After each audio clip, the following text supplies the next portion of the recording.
अंतरायतिमिरोपशान्तये शान्तपावनमचिन्त्य वैभवं तं नरं वपुषि कुञ्जरं मुखे मन्महे किमपि तुन्दिलं महः शरणं करवाणि शर्मदं ते चरणं वाणिचराचरोपजीव्यं करुणामसृणैः कटाक्षपातैः कुरु माम् अम्ब कृतार्थसार्थवाहम् शारदा शारदाम्भोजवदना वदनाम्बुजे सर्वदा सर्वदास्माकं सन्निधिः सन्निधिं क्रियात् विमलपटी कमलपुटी पुस्तकरुद्राक्ष शस्तहस्तपुटी कामाक्षि पक्ष्मलाक्षी कलितविपञ्ची विभासि वैरिञ्ची वागर्थाविव सम्पृक्तौ वागर्थप्रतिपत्तये जगतः पितरौ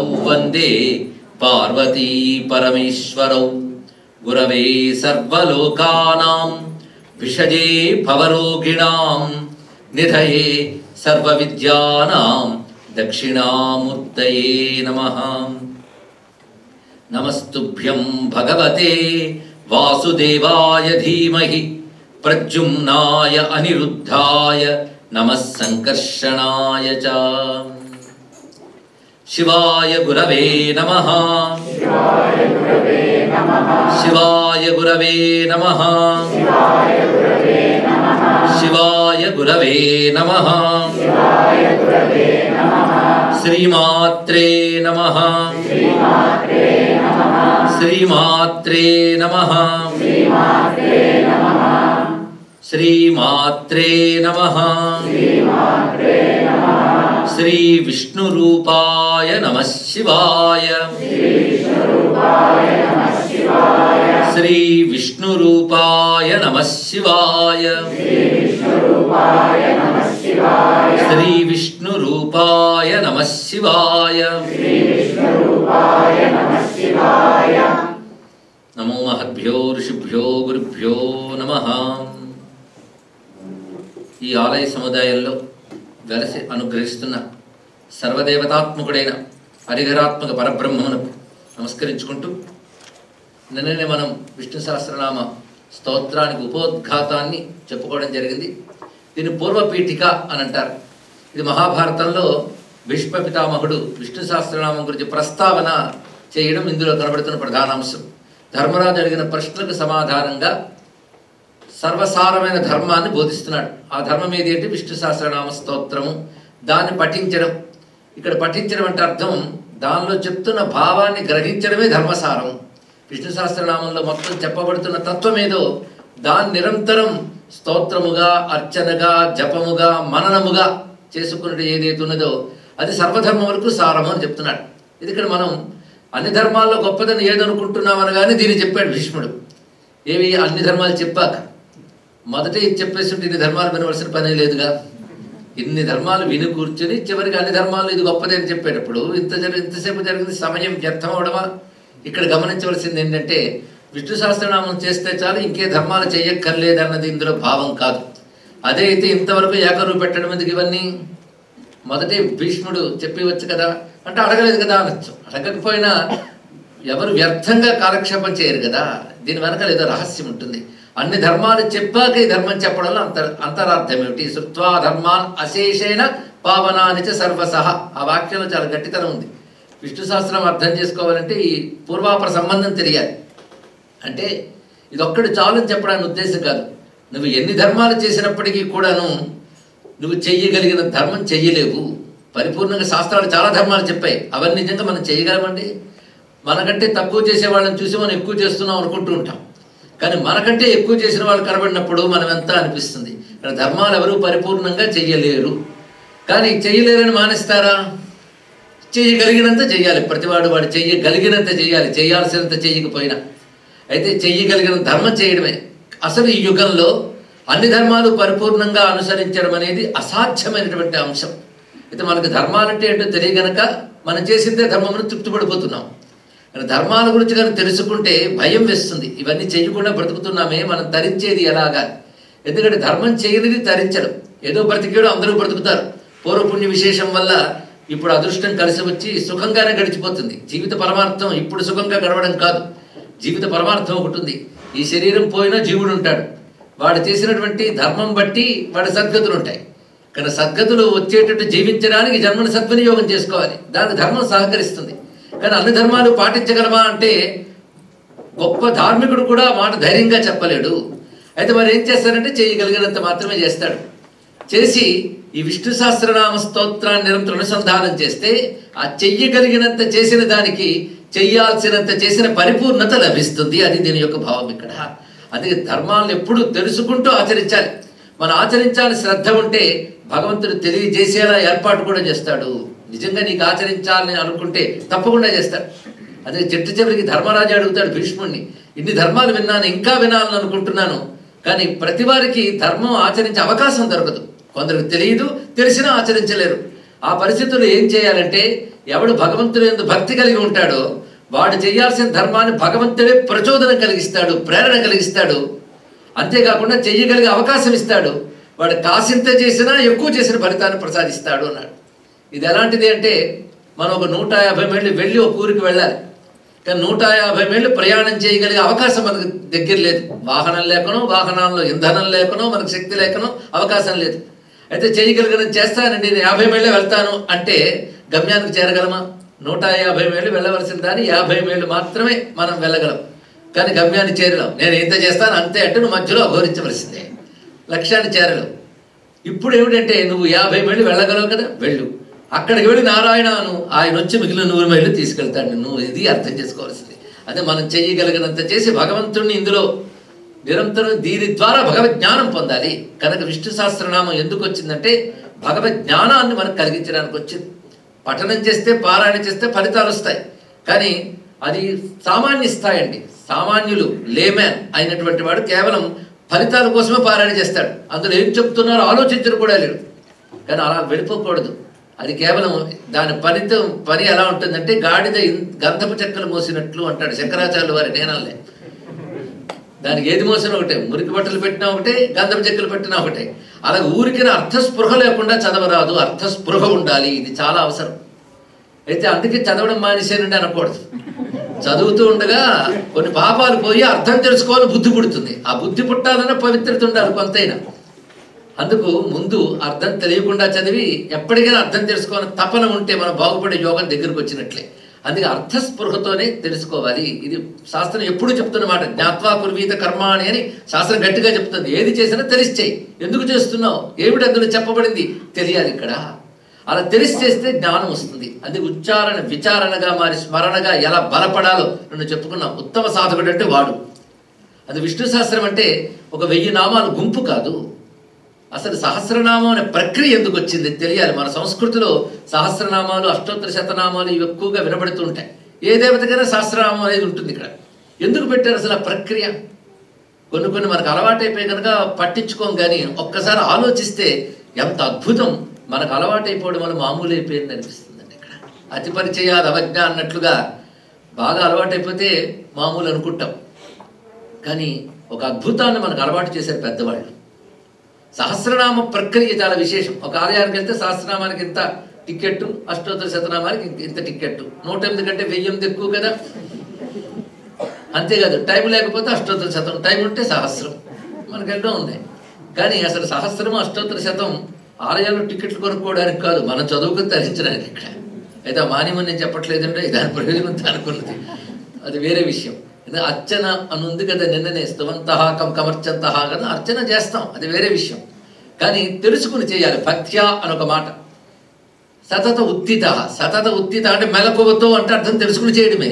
మరి చివరిలో మీరు ఉత్తర పీఠికలో కూడా శ్రద్ధాభక్తి సమన్విత అని మాట చెప్తాడు. శ్రద్ధాభక్తి రెండూ ఉండాలి. శ్రద్ధ అంటే ఇది సత్యం, ఇది శాస్త్రం అనేటువంటి దృఢమైన విశ్వాసం ఉండడం శ్రద్ధ. దానితో కూడినటువంటి ఆశ్రయ బుద్ధి, ప్రేమ ఉండడం భక్తి. ఈ శ్రద్ధాభక్తులు రెండు ప్రధానమే. ఇవన్నీ విష్ణు సహస్రం చదవడానికి అర్హతలు. వీటితో మనం విష్ణు సహస్రం చదవాలి. అసలు సహస్రనామం అని ఎందుకు వచ్చింది? అసలు నామం అంటే ఏమిటి అంటే నిన్న చెప్పుకున్న నామం అనేది ఒకనొక మనం పిల్లలకు పేర్లు పెట్టుకున్నట్లు దేవుడికి పెట్టిన పేర్లు కావయ్యా.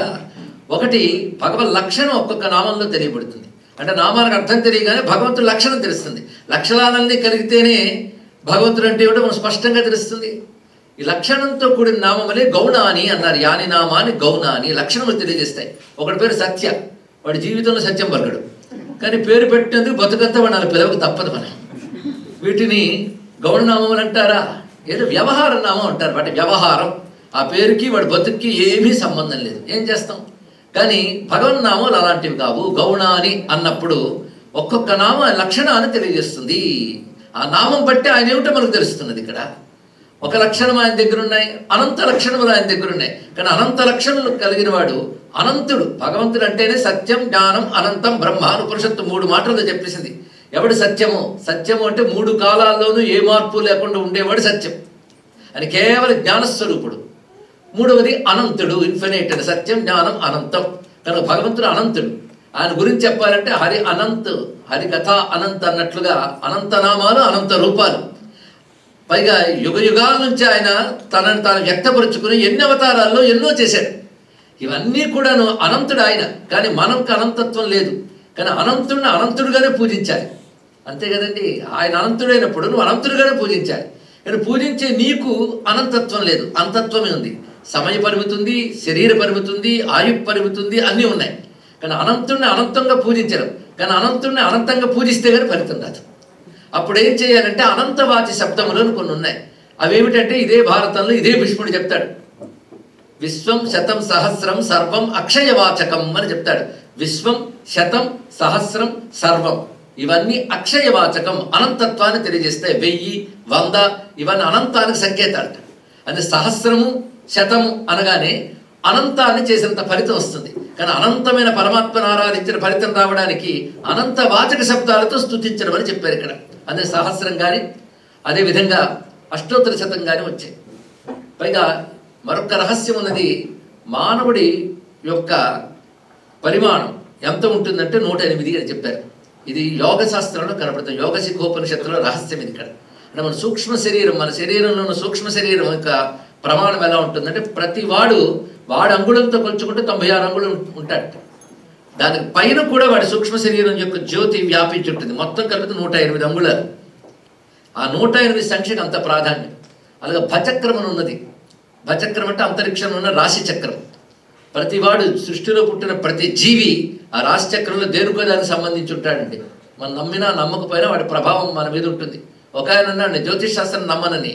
అప్పుడు పండితుడు అన్నాడు, నువ్వు నమ్మవని కూడా నీ జాతకంలో ఉంది నాయన అని చెప్పాడు. ఉంటుందండి జ్యోతిష్ శాస్త్రానికి కూడా ప్రభావం అలాంటిది. నమ్మినా నమ్మకపోయినా ఉంటాయి, ఏం చేస్తాం. ఆ భచక్రాన్ని అనుసరించే ప్రతివాడు బుద్ధులు, ఆలోచనలు, బ్రతుకు అంతా ఉంటుంది. వాడు పూర్వకర్మకి అనుగుణంగా ఈ చక్రం యొక్క ప్రభావం వాడి మీద ఉంటుంది. అవి ఎంత అంటే మొత్తం మనకున్న 12 రాసులు, వాటికున్న పాదములతో ఈ లెక్క కడితే అలాగే 27 నక్షత్రాలు. ఆ 27 నక్షత్రాలు ఈ భచక్రంలో కూడా ప్రధానం. ఆ 27 ఒక్కొక్క దానికి ఒక్కొక్క పాదం, అంటే ఒక్కొక్క దాని 4 పాదాలు చెప్పున లెక్క కట్టాలి. 27 × 4 ఎంత? 108. ఆ 108 నక్షత్ర చక్రమే కాలచక్రం ప్రధానం.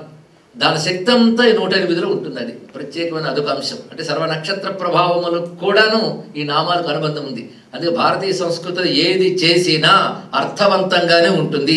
మనకు అర్థం తెలియడానికి సమయం పడుతుంది, అంతే.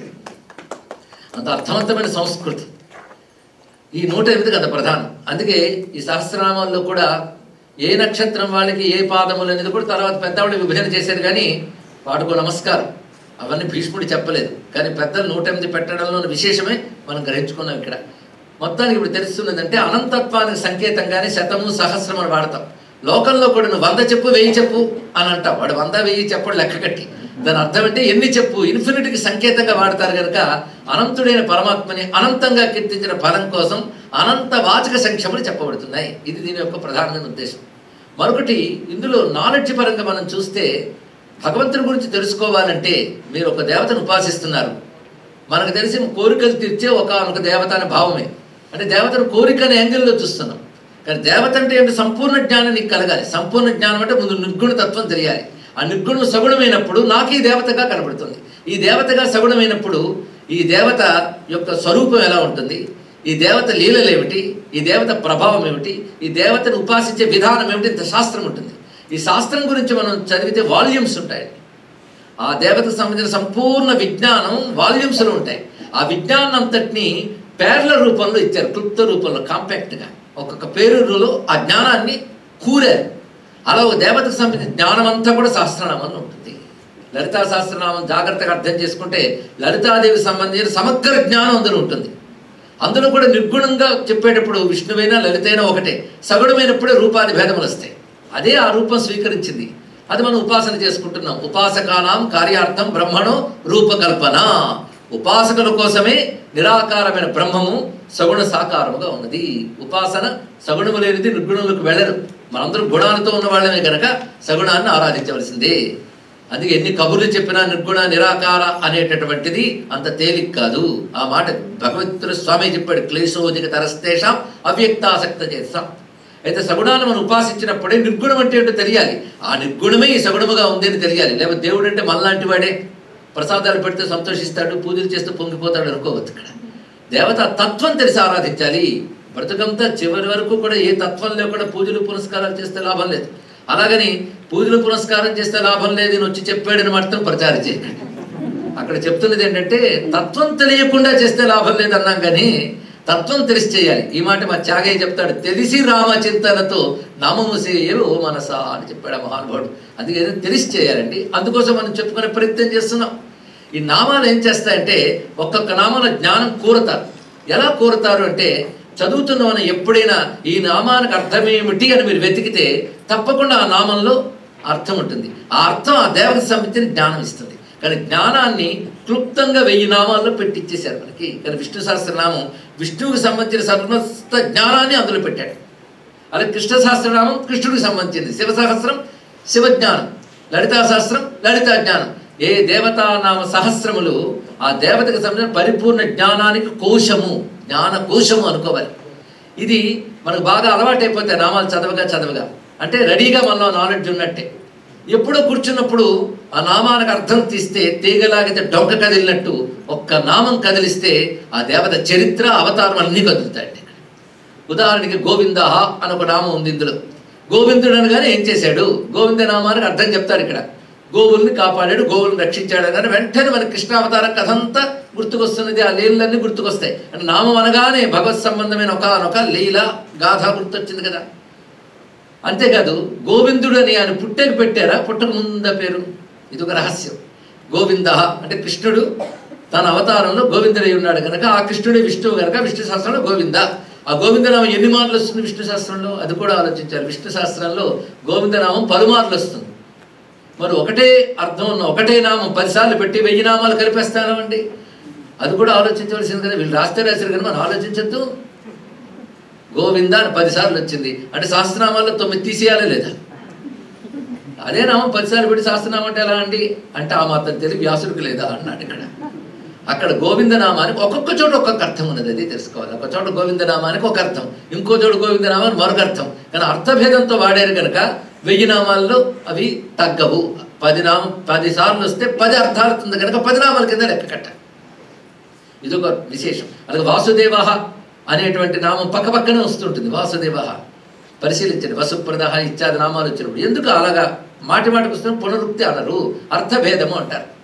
అదేవిధంగా కంటెస్ట్ అక్కడ చెప్తున్న సందర్భంలో ఒకే అర్థంతో చెప్పినా ఆ స్వరూపంలో అది అన్వయించినప్పుడు వేరే స్వరూపం గురించి చెప్తున్నారు కనుక అది కూడా మరొక నామం కింద లెక్క కట్టాలి కానీ అదే నామం కింద భావించరాదు.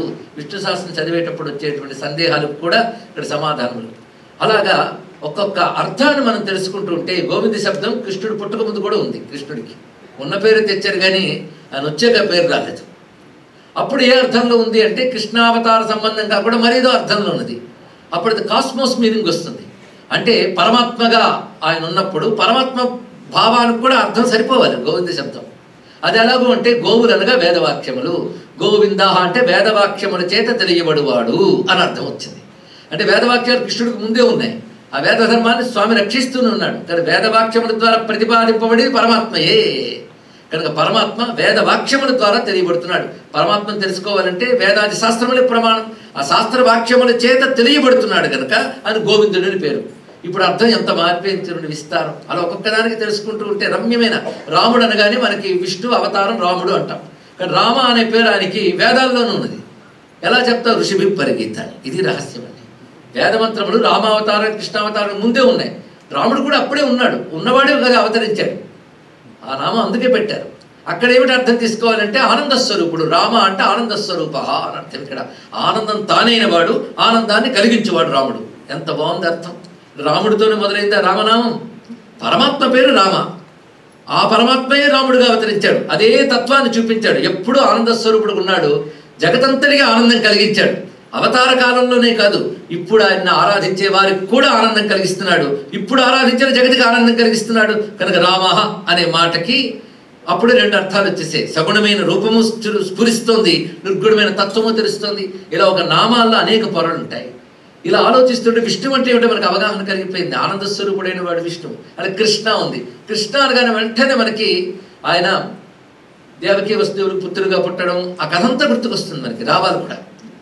కానీ కృష్ణ శబ్దానికి వేదముల్లో ఉంది. కొందరు అంటుంటారు మన కేశవనారాయణ మాధవ అన్నప్పుడు శ్రీకృష్ణ పరమాత్మ నమః అంటే కృష్ణుడు పుట్టేకి చెప్పారు కదండి, రాముడి గురించి చెప్పలేదే. ఇలాంటి పిచ్చి పిచ్చి అర్థాలు, పిచ్చి పిచ్చి ప్రశ్నలు. శ్రీకృష్ణ పరబ్రహ్మణే నమః అని కృష్ణుడు కూడా అనుకుని ఉంటాడు, మనకు తెలియదు. ఇప్పుడు ఎవరికో హరి అని పేరు పెట్టారు, నా పేరు హరి కనుక నేను హరినామా అన్నంటాడండి వాడు. కృష్ణుడు కూడా అనుకుని ఉంటాడు, ఆయన శ్రీకృష్ణ పరబ్రహ్మణే నమః అనుకుంటాడు. అంటే కృష్ణ శబ్దం వేదంలోనే ఉన్నది. అంటే కృష్ణుడు వేదం చదువుకున్నాడు. కృష్ణుడికి ముందే వేదం ఉంది. ఆ వేదంలో కృష్ణనామం ఉంది. వీటి ఆరిజినే వేదం. నిన్న చెప్పుకున్న ఋషి పరిగీత అన్నప్పుడు నామాల ఆరిజిన్ వేదం అవుతుంది. అక్కడి నుంచి వచ్చినప్పుడు అక్కడ కృష్ణ శబ్దానికి అర్థం ఏంటి అంటే అప్పుడు నేను ప్రారంభించేశాను, మీకు తెలియకుండా అర్థాలు చెప్పుకుంటూ వెళుతున్నాను. కృష్ణ అంటే సర్వ జగత్తుని తన కర్షణ శక్తితో పట్టి నడుపువాడు, ఇది అర్థం. ఇక్కడ ఆ అర్థంలో చూస్తే ప్రపంచమంతా ఒకనొక కర్షణ శక్తి ఉంది. ఈ కర్షణకే ఆ ఉపసర్గ చేరి ఆకర్షణ అంటున్నాం. ప్రపంచమంతా, విశ్వమంతా కూడా ఒక ఆకర్షణ శక్తిలో ఉన్నది. భూమి తన స్థానంలో తానుంది. అలాగే గ్రహములు, తారకలు ఉన్నాయంటే ఏదో ఒక పట్టు ఉంది వాటికి ఆధారం. ఆ ఆధారం ఏమిటి? ఏది పట్టి నడుపుతుంది? పట్టి నడుప శక్తికి కృష్ణ అని పేరు. ఉదుర్తాసికి వైదేవి కృష్ణేన శతబాహున అని వేదమంత్రం. భూమాత అనంత బాహువులు కలిగిన కృష్ణుని చేత నువ్వు ఉద్ధరింపబడుతున్నావు అన్నారు. ఆ కృష్ణేన రజసా వర్తమానో నివేశయన్ అని మంత్రం కూడా మనం చెప్తున్న వేదంలో. కానీ ఏ కర్షణ శక్తి ప్రపంచాన్ని నడుపుతుందో, అంటే ప్రపంచంలో మనం అనుకున్న విజ్ఞానం పుట్టకముందే వేదం కర్షణ శక్తి గురించి మాట్లాడుతూ అంటే చక్కని విజ్ఞానంతో కూడిన మతం వేద మతం అని అర్థమవుతుంది. ఈ కర్షణ శక్తి మీరు నేను తయారు చేయలేదు, విశ్వంలో ఉంది. ఆ విశ్వంలో ఉండడం వల్లే కర్షణ శక్తి.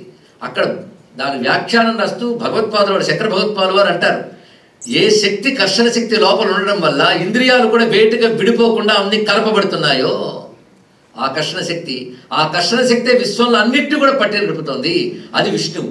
ఇప్పుడు చూడగానే విష్ణు శబ్దానికి కృష్ణ శబ్దంతో మనం కలపగానే కర్షణ శక్తి స్వరూపుడు అనగానే ఎంత గొప్ప భావం కలుగుతుంది చూడండి ఇక్కడ.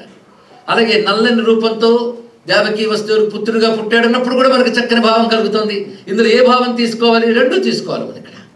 అందుకే ప్రతి నామంలో రెండు అర్థాలు చూస్తాం. లీలార్థం, పరమార్థం అని ప్రతి నామంలో ఉంటాయి. లీలార్థ, పరమార్థాలు. లీలార్థం అంటే లీలకి పరమార్థానికి తేడా ఏంటో తెలియాలి కదా. భగవంతుడు చేసే పనికి లీల అని పేరు. మనం చేస్తే కర్మ, గట్టిగా అంటే కర్మ. కానీ భగవంతుడు చేస్తే లీల. ఏ పని లీలంటే జన్మ కర్మచమే దివ్యం అన్నాడు భగవానుడి గీతలో. నా పుట్టుక, నా కర్మ దివ్యములు అంటే డివైన్. అందుకే వాడికి లీల అని పేరు. అది భగవంతుడి పనులకు లీల అనాలి. మనమేవో పనులు చేసి నా చిన్నప్పటి లీలండి అనకూడదు. భగవంతుడి పనికి లీల అనాలి ఇక్కడ అన్నాడు. లీల అంటే సంపూర్ణమైన జ్ఞానంతో భగవంతుడు చేసేవి. అలా కృష్ణుడిగా పుట్టడం ఒక లీల, రాముడిగా రావడం ఒక లీల, అవతారంలో చేసే పనులు లీలలు. కనుక నామాలకి ఆ లీలపరమైన ఒక అర్థం కనబడుతుంది. కృష్ణ అంటే నల్లని వాడు, దేవదేవుడి పుత్రుడు ఒక అర్థమైపోయింది. కానీ కృష్ణ అంటే తన కర్షణ శక్తితో నడుపువాడు, ఇదొక అర్థం. అలా కృష్ణ అనే మాటకి ఏవైతే జ్ఞానము కాని ఉంటాయో, పాపములు ఉంటాయో వాళ్ళు లాగిపారేసేవాడు అని మరొక అర్థం ఉంది ఇక్కడ. ఇవన్నీ భగవంతుడికి సరిపోతున్నాయి. కానీ లీలార్థం, పరమార్థం వెతకాలి. గోవిందుడు అంటే గోవులు కాచుకునేవాడు లీలార్థం, వేదవాక్యములు చేత తెలియబడేవాడు పరమార్థం. ఇలా ప్రతిదానికి మనం లీలార్థ పరమార్థాలు చూస్తూ ఉంటాం. అవతార రూపంగా చేసినవి, అసలైనది, ఈ రెండు తీసుకోవాలి ఇక్కడ. అసలైనది ఎప్పుడూ ఒకటే, అవతార కార్యములు మారుతూ ఉంటాయి. కానీ ఏది ఇందులో గొప్పది అంటే రెండు గొప్పవే, రెండు పరమాత్మ పనులే. అందుకే నామాల్లో ప్రతిదానిలో రెండు రకాల అర్థాలు మనకు కనబడుతూ ఉంటాయి. కొన్ని నామాలు నిర్గుణపరమైన నామాలు ఇందులో కనబడతాయి మీరు వెతికితే. అనేక నామాలు నిర్గుణ బ్రహ్మము. నిర్గుణ బ్రహ్మ అంటే సచ్చిత్త, ఆనందము, అనంతము, జ్ఞానము, ఇవి నిర్గుణ పరబ్రహ్మ యొక్క నామములు. అదేవిధంగా ఆయన కరుణాస్వరూపుడునో, ప్రతాపవంతుడు ఇలా నామాలు వచ్చినప్పుడు సగుణ నామములు అంటారు ఇక్కడ. అలాగే నిరాకార నామాలు ఉన్నాయి, సాకార నామాలు ఉన్నాయి విష్ణు శాస్త్రంలో. ఇలా డివిజన్ చేసి రీసెర్చ్ చేస్తే విష్ణు సహస్రం రీసెర్చ్ చేయగలిగిన గొప్ప జ్ఞానం అని తెలియాల్సి నాలెడ్జ్. కేవలం చదువుకునే ఒకనొక స్తోత్రం కాదు, భగవజ్ఞానాన్ని ఇచ్చే ఒకనొక శాస్త్రం విష్ణు సహస్రం అంటే. ఆ శాస్త్ర దృష్టి రావాలండి. నా నోటుకొచ్చు వంట వండుతూ కూడా చదువుతారు సహస్రనామం చెప్తారు, చాలా గొప్ప విషయమే. కానీ దాని గురించి ఒక్క భావం నమోస్తు నారాయణ పోనీ చెప్తామంటే వినడానికి మళ్ళీ బోరు, వాళ్ళకి వాళ్ళే మహోపాసకులను ఫీల్ అయిపోతుంటారు. ఇది నేను చేసిన నువ్వు ఎవ్వరూ చేయలేదండి, నేనేమనుకున్నాను మహాభక్తురాలని అవతల వాడు యాక్సెప్ట్ చేయాలని, ఆయన యాక్సెప్ట్ చేయడు. కనుక ఏదైనా జ్ఞాత్వా కుర్వీత కర్మ అని ఇది బాగా తెలుసుకోవాలి. విష్ణు సహస్రాన్ని కేవలం పారాయణ చేస్తే వండర్స్ జరిగిపోతాయనే భావం నుంచి అది భగవద్ జ్ఞానాన్ని ఇచ్చే ఒక శాస్త్రం అని తెలుసుకోవాలి. ఎప్పుడైనా జ్ఞానంతోనే మోక్షం వస్తుంది. జ్ఞానాదేవి కైవల్యం. పరమాత్మ అంటే ఏంటో తెలియాలి. పరమాత్మ మరో పేరు బ్రహ్మ. బ్రహ్మ అంటే దాన్ని మించి మరొకట్లేదు, అదే సర్వవ్యాపకమై ఉన్నది. బ్రహ్మశబ్దానికి అదే అర్థం. ఇక్కడ ఆ బ్రహ్మనామం కూడా విష్ణు సహస్రనామాల్లో ఒకటే. ఆయన పరబ్రహ్మ అన్నాం. బ్రహ్మజ్ఞానం అంటే అదే అర్థం. బ్రహ్మజ్ఞానం అంటే భగవజ్ఞానమే. బ్రహ్మజ్ఞానం మరో పేరు బ్రహ్మ విద్య. నిన్న ఇవాళ ఉపోద్ఘాతం చేస్తూ డాక్టర్ నాగులు గారు బ్రహ్మ విద్య అనో మాట అన్నారు. 100కు 100 విష్ణు సహస్రనామ స్తోత్రం బ్రహ్మ విద్య అనండి. అది బ్రహ్మము గురించి తెలియజేసే విద్య. బ్రహ్మ విద్య అయితే దేనిలో బ్రహ్మ విద్య చెప్పబడుతుందో, దేనిలో బ్రహ్మ విద్య మాత్రమే చెప్పబడుతుందో నేను ఎంఫసైజ్ చేశాను, మీరు గమనించుంటారు. బ్రహ్మ విద్య చెప్పడం ఒకటి, ధర్మము నీతి బోధించడం ఒకటి. ధర్మము నీతి బ్రహ్మ విద్య కాదు, కానీ ధర్మము నీతి లేకపోతే బ్రహ్మ విద్య రాదు. ధర్మం నీతి చెప్పే శాస్త్రములు కర్మశాస్త్రాలు, ధర్మశాస్త్రాలు. కానీ బ్రహ్మము గురించి క్లియర్ కట్గా ఇది బ్రహ్మం అనే ఒక నాలెడ్జ్ ఇచ్చే శాస్త్రం పేరు బ్రహ్మ విద్య. బ్రహ్మ విద్య లేనిది మోక్షం ఎక్కడొస్తుంది? జ్ఞానాదేవి కైవల్యం అంటే బ్రహ్మ విద్య లేనిది మోక్షం లేదు. అలాంటి బ్రహ్మం అంటే ఏంటో తెలియజేసే శాస్త్రం మనకి గీత. ఏ పదం దేనికి వాడతారో తెలియాలండి. భగవద్గీత అన్నాను. గీత అంటే బ్రహ్మ విద్యా శాస్త్రం అని అర్థం. ఇక్కడ బ్రహ్మ విద్య చెప్పడానికి అర్హులు ఎవరు? అయితే బ్రహ్మమే చెప్పాలి, లేదా బ్రహ్మమును అనుభవించిన వాళ్ళు చెప్పాలి. నేను అనుభవించిన వాళ్ళు అన్నాను, కానీ పుస్తకాలు చదివి బ్రహ్మం అంటే ఏంటో చెప్పగలిగే వాళ్ళు కాదు. బ్రహ్మం అనుభవించిన వాళ్ళు చెప్పాలి. అది గీతలని మన శాస్త్రంలో ఎన్నున్నాయో మీరు పరిశీలించండి. భగవద్గీత అందరికీ తెలిసింది. ఇది కాకుండా భాగవతంలోనే ఉద్ధవ గీత వస్తుంది, కపిల గీత వస్తుంది, ఇంకా అధ్యాత్మ రామాయణంలో రామగీత ఉన్నది, అదేవిధంగా పద్మపురాణంలో శివగీత ఉన్నది, గణేశ పురాణంలో గణేశ గీత ఉన్నది, దేవీ పురాణంలో దేవీ గీత ఉన్నది. ఇవన్నీ గీతను ఎందుకు చెప్పారంటే అక్కడ దేవిగా, మరొక చోట గణేశుడుగా, మరొక చోట రాముడుగా, మరొక కృష్ణుడుగా అవతరించిన బ్రహ్మము చెప్పింది కనుక వాడికి గీత అని పేరు. ఆ గీతలన్నీ చెప్పేది ఒకటే, నిర్గుణ సగుణముగా ఉన్న బ్రహ్మం గురించి చెప్తూ బ్రహ్మము తప్ప మరొకటి లేదయ్యా అని తెలుస్తుంది. బ్రహ్మ విద్య అంటే ఇదేనండి. బ్రహ్మము చేత సృష్టి జరిగింది, బ్రహ్మము చేతనే నడుస్తుంది, బ్రహ్మము ఎందే లయమవుతుంది అని సృష్టికి బ్రహ్మమునకు అనుబంధం చెప్తారు. కొంతసేపు అయ్యాక అసలు సృష్టి అనేది ఏదీ లేదు, ఉన్నది బ్రహ్మమే అని చెప్తారు. ఇక్కడ అది తెలియాలి. అంటే సముద్రం వల్లే కెరటాలు వచ్చాయి, సముద్రం వల్లే కెరటాలు ఉన్నాయి, సముద్రంలోనే కెరటాలు పోతాయి. ఇది ముందు అనుకుంటాం. క్రమంగా తెలుసుకోవాలి. కెరటాలు అనేది లేదు, ఉన్నదంతా సముద్రమే తెలియాలి. ఈ ఎరుకలాగే ఉన్నదంతా బ్రహ్మమే, పరమాత్మని ఎరుక కలగాలి. ఆ పరమాత్మని ఎరుక ఉన్నదంతా బ్రహ్మమే, ఏది చూడు బ్రహ్మమే. ఆ ఎరుక కలిగితే అది ముక్తి అండి. ఆ ఎరుకను కలిగించే శాస్త్రం పేరు బ్రహ్మ విద్య. అది తెలుసుకోవాలి. దానికంటూ అందరికి తేలిగ్గా తెలియదు, అంతే కదా, అంత బ్రహ్మమే కదా, తెలుసుకున్నానంటే అయిపోయిందంటే లాభం లేదు. అనుభవానికి లేనిది ఏది లేదండి. ఇక్కడ లడ్డు తీయగా ఉంటుంది, లడ్డు తీయగా ఉందని ఉపన్యాసం చెప్పాను. ఎంత బాగా చెప్పారో, తిన్నట్టు చెప్పారండి. తిన్నట్టు చెప్పారు కానీ తినడం కాదు, మరి తినాలి. అక్కడ అనుభవానికి రావాలి. ఇక్కడ ఆ అనుభవం మనకి వచ్చే వరకు కూడా సత్కర్మాచరణ, భక్తి ఇత్యాదులు కలగాలి. ఆ అనుభవం వచ్చినప్పుడు అప్పుడు అంటాడు, పరమాత్ముడి వెలిగే ముచ్చట బాగా తెలుసుకోవే, హరియట హరుడట అఖిలాండ కోటులట, అందరిలోను పరమాత్ముడి వెలిగే ముచ్చట బాగా తెలుసుకోవే. ఇది త్యాగి రచించేటప్పటికి ఆయన స్థితి ఎలా ఉంది? సర్వభూతస్తమాత్మానం సర్వభూతాని చాత్మని ఈక్షతే యోగయుక్తాత్మ సర్వత్ర సమదర్శన. అటువంటి అనుభూతి కలిగి నాలో నీలో అంతటా ఒకటే బ్రహ్మ ఉన్నాడు. నేను నువ్వు అనేది ఉపాధిగత భేదమే, కానీ చైతన్యంతో చూస్తే ఒక్కడే. ఆ చైతన్యమే బ్రహ్మము. ఆ చైతన్యం వల్ల సృష్టి స్థితులు జరుగుతున్నాయి. సృష్టి స్థితులు విశ్వానికి ఉన్నాయి, కానీ చైతన్యానికి లేదు. ఎప్పుడు ఉంటుంది చైతన్యం? ఎప్పుడు ఉంటుంది కనుక సత్. అది కేవల చైతన్య స్వరూపం కనుక చిత్. అదే అఖండ ఆనంద స్వరూపం కనుక ఆనందం. అది సర్వవ్యాపకం కనుక విష్ణువు. అది అత్యంత శుద్ధమైనది, మంగళకరమైనది కనుక శివ. అంటే ఈ నామములన్నీ ఎటు వెళ్ళిపోతున్నాయి? బ్రహ్మం గురించి చెప్తున్నాయి. అది ఎన్ని నామాలు చెప్పినా బ్రహ్మముని గురించే తెలియజేస్తాయి. కానీ నామాల అర్థాలని బ్రహ్మతత్వాన్ని తెలియజేస్తాయి కనుక నామాల మిషతో మనకు బ్రహ్మతత్వ బోధ చేశాడు. కనుక గీత అనగానే బ్రహ్మ విద్యను తెలియజేస్తుంది కనుక దీన్ని కూడా గీత అంటారు. విష్ణు సహస్రనామ స్తోత్రాన్ని కూడా గీత అనాలి అని పెద్దలు నిర్దేశించారు. అందుకే ప్రధానంగా అనుసంధానం చేసుకోవాల్సిన పంచరత్న గీతలు అని చెప్పారు. ఇందులో 4 మహాభారతంలోనే ఉన్నాయి, శాంతనుశాసనికాల్లోనే వస్తాయి. అది ఆశ్చర్యం 4 కూడా. ఒకటి భగవద్గీత, అది భీష్మ పర్వం అనుకోండి. రెండవది వచ్చేటప్పటికల్లా భీష్ముడు చెప్పింది, అది పర్వం భీష్ముడిది, చెప్పింది కృష్ణుడు. ఇక్కడ శాంతనుశాసనికాలు చెప్తున్నవాడు భీష్ముడు. ఈ భీష్ముడు చెప్పిన విష్ణు సహస్రనామ స్తోత్రం 2వ స్థానం పొందుతుంది భగవద్గీత తర్వాత విష్ణు సహస్రనామ స్తోత్రం. 3వది శాంతి పర్వంలో ప్రథమత భీష్ముడు కృష్ణుని స్తోత్రం చేస్తాడు. ఆ స్తోత్రం కూడా జ్ఞానం, విష్ణువు అంటే ఏంటో చెప్తుంది.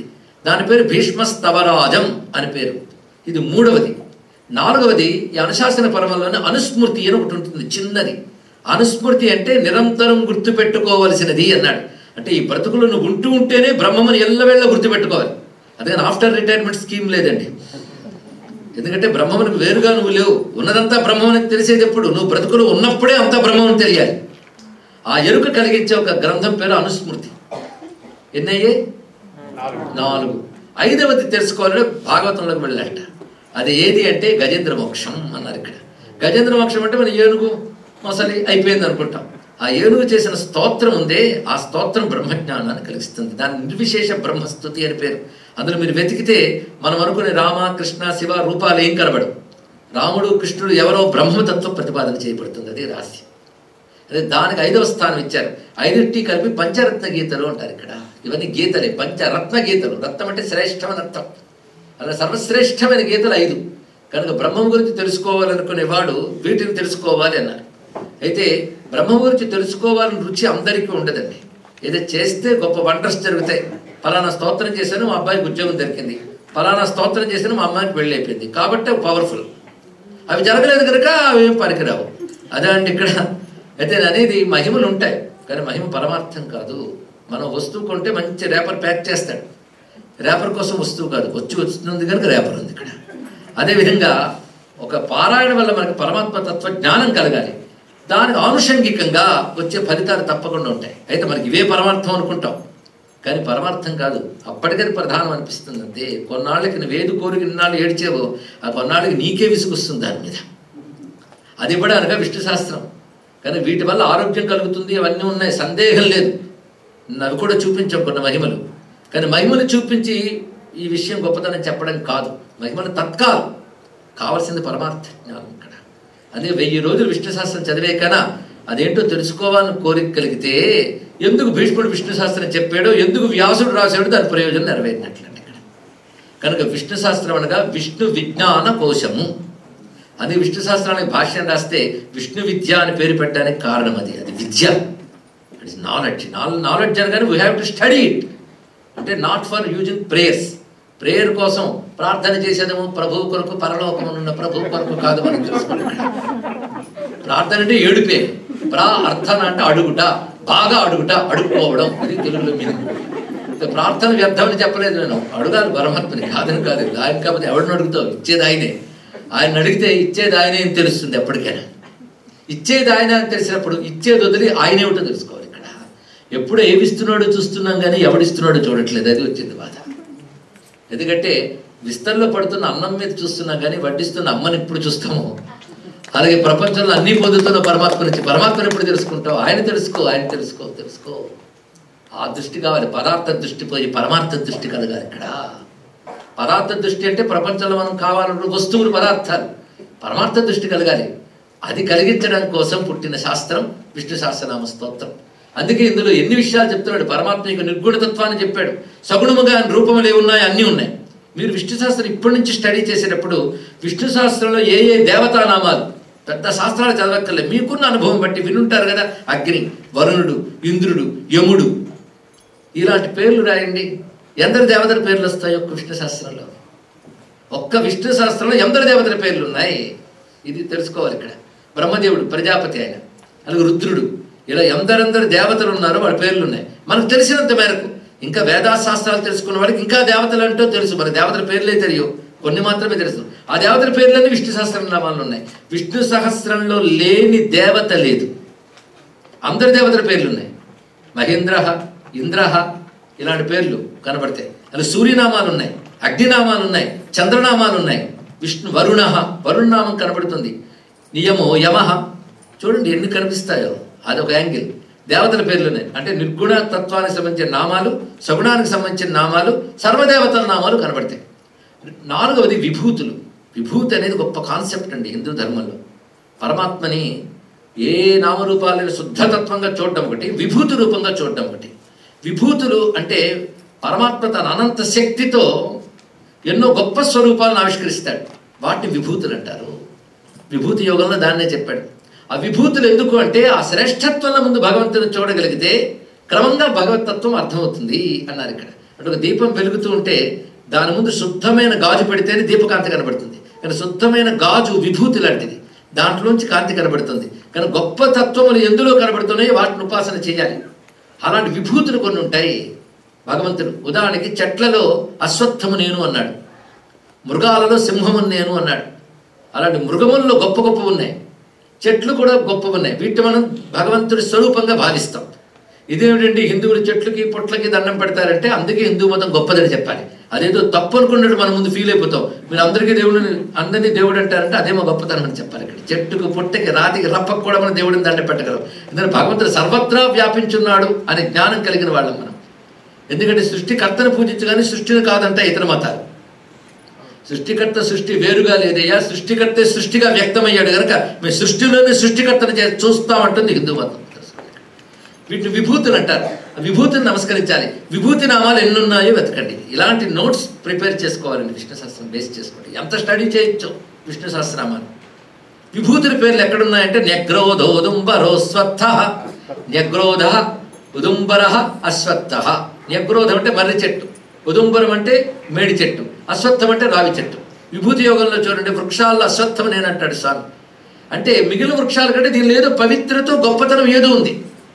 వృక్షములు ద విభూతి. విభూతి అంటే అన్ని భగవంతుడైనా వాటి మీద శ్రేష్టముగా భగవత్ శక్తి కనబడుతుంది అన్నారు.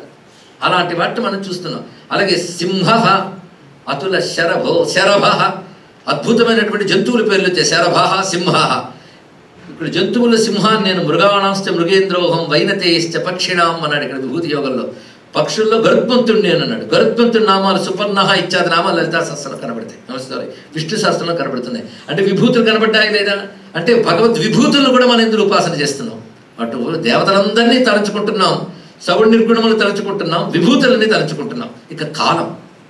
కాలం అన్నిటికంటే గొప్పదండి. నేను ఇలా చెప్తూ ఉంటే మీరు వాచులు చూడక తప్పదు. ఇంకో గంట అయితే ఎంత మనకు ఇష్టమే కావాలనుకున్నా అది 8:45 వరకే.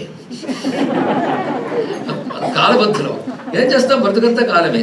కొంతసేపటికి చెప్పగా పోనీ మీకు నాకు ఓపిక ఉన్నా శరీరంలో ఓపిక ఉండదు. సృష్టి అంతా కాలం బట్టి నడుస్తుంది. ఈ కాలం ఎవరు ఫ్రేమ్ చేశారు? ఇది ఆలోచించారు కదా. సూర్యుడు చంద్రుడు మనం చెప్పినట్టు వస్తున్నారా? సూర్య చంద్రమ సౌధాత యథాపూర్వ మకల్పయత్ర వేదమే చెప్తుంది. సూర్యచంద్రులు కూడా ఈశ్వర నిర్మాణములయ్యాయి. వాటి ఎందుకు ప్రకాశమైనవి. కానీ మన సూర్యుడిని చంద్రుడిని దేవుడు అంటున్నాం, ప్రకృతిని దేవుడిగా పూజిస్తారు హిందువులు అంటున్నారంటే వాళ్ళు సరిగ్గా మన శాస్త్రం చదవలేదు. ప్రకృతిలో కూడా దేవుడిని పూజిస్తారు కానీ ప్రకృతి ఏ దేవుడు అంటారు. ఇది రెండు తెలుసుకోవాలి. ఇక్కడ సూర్యమండలంలో పరమాత్మ కానీ సూర్యుడే పరమాత్మ కాదు. ఆ మాటకు వస్తే ఉపనిషత్తే భీషాస్మాత్వాతత్వతి భీషోదేతి సూర్య అంటుంది. ఎవరి శాసన భయం వల్ల సూర్యుడు ఉదయిస్తున్నాడో పరమాత్మ నమస్కారం అన్నారు. అంటే మన సూర్యుని దేవుడు అంటున్నామా? సూర్యుని కూడా శాసించేవాడు ఒకడు ఉన్నాడు, కానీ వాడు నాకు కనబడ్డు. కానీ ఆయన ప్రకాశమే సూర్యుడిలో కనబడుతుంది కనుక సూర్యప్రకాశం ఆయన ప్రకాశం నమస్కారం చేస్తున్నాం. ఇంత లోతు ఉంటూ ఉంటే సూర్యుడిని చెట్టుని పుట్టని ప్రకృతి ఆరాధకులు హిందువులు అని ఎవడో రాస్తాడు, మనం చదువుతాం. ఈ ప్రకృతి కూడా నశించేదే, దీనికి శాశ్వత స్థానం లేదు మనమే చెప్తున్నాం. కానీ అది ఉనికిగా కనబడడానికి కారణం శాశ్వతమైన ఉనికి అయిన పరమాత్మ ప్రకాశం అందులో ఉంది కనుక. కానీ వీటి ద్వారా మనం పరమాత్మను ఉపాసిస్తున్నాం. ఇది తెలుసుకోవాల్సినది. ఈ రహస్యములు మనకి వేదముల్లో చెప్పబడుతున్నాయి. అందుకే ఇందులో ఆదిత్య పరమైన నామాలు చాలా ఉన్నాయి. ఎందుకంటే హిందువులకు ఆదిత్యుడు ప్రధాన దేవత. నువ్వు ఏ దేవతను ఆరాధించినా ఆదిత్య మండలంలోనే ఆరాధించాలి. కానీ ఆదిత్యుని ఉదయాన్ని ఆధారం చేసుకుని అస్తమయాన్ని ఆధారం చేసుకుని సంధ్య అనేది ఏర్పడి ఆ సంధ్యాకాలంలో సూర్య భగవాన్ని ఆరాధించడం ప్రతి వారికి సంప్రదాయం. ఒక్కొక్కరు ఒక్కొక్క పద్ధతిలో సంధ్యాకాలంలో దీపం పెట్టుకుంటారు కూడా, స్తోత్రం చేస్తారు కూడా, ధ్యానం చేస్తారు కూడా, వందనం చేస్తారు కూడా. అంటే సూర్య భగవాన్ని ఆధారం చేసుకుని వచ్చాం కదా. సూర్య సంబంధమైన నామాలు ఉన్నాయి, కాల సంబంధమైన నామాలు ఉన్నాయి. ఎందుకంటే కాలం మన దృష్టిలో భగవత్ స్వరూపం. అందుకే ప్రతిరోజు కాలంలో ఉన్న అన్ని విశేషాలు స్మరించే జాతి హిందూ జాతి. మనం ఏ కల్పంలో ఉన్నాం, ఏ మన్వంతరంలో ఉన్నాం, ఆ మన్వంతరంలో ఏ యుగంలో ఉన్నాం. మన తెలుగువారు అనరు కానీ తమిళులు మొదలైన 28తమే కలియుగే అంటారు. మనం మాత్రం కలియుగే అనేస్తాం. కానీ అష్టావింశతమే 28వ కలియుగంలో ఉన్నామంటే ఇప్పుడు కలియుగాలు 28 అయ్యాయి. అంటే 4 యుగాలు 28 అయిపోయాయి. అసలు 4 యుగాల సంఖ్య కాలం చెప్తున్నాం. అది చెప్పుకుని కలియుగే ప్రథమ పాదే ఎక్కడున్నామో ఆ ద్వీపము చెప్పుకుని మళ్ళీ తిథి వార నక్షత్రాలు చెప్తున్నాం. అంటే చోటు కాలం, ఈ కాలంలో మళ్ళీ మాసము పక్షము అయినని చెప్తున్నాం.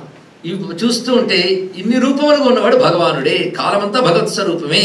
అదే కాలనామాలు ఎన్నున్నాయో గమనించండి విష్ణు సహస్రంలో.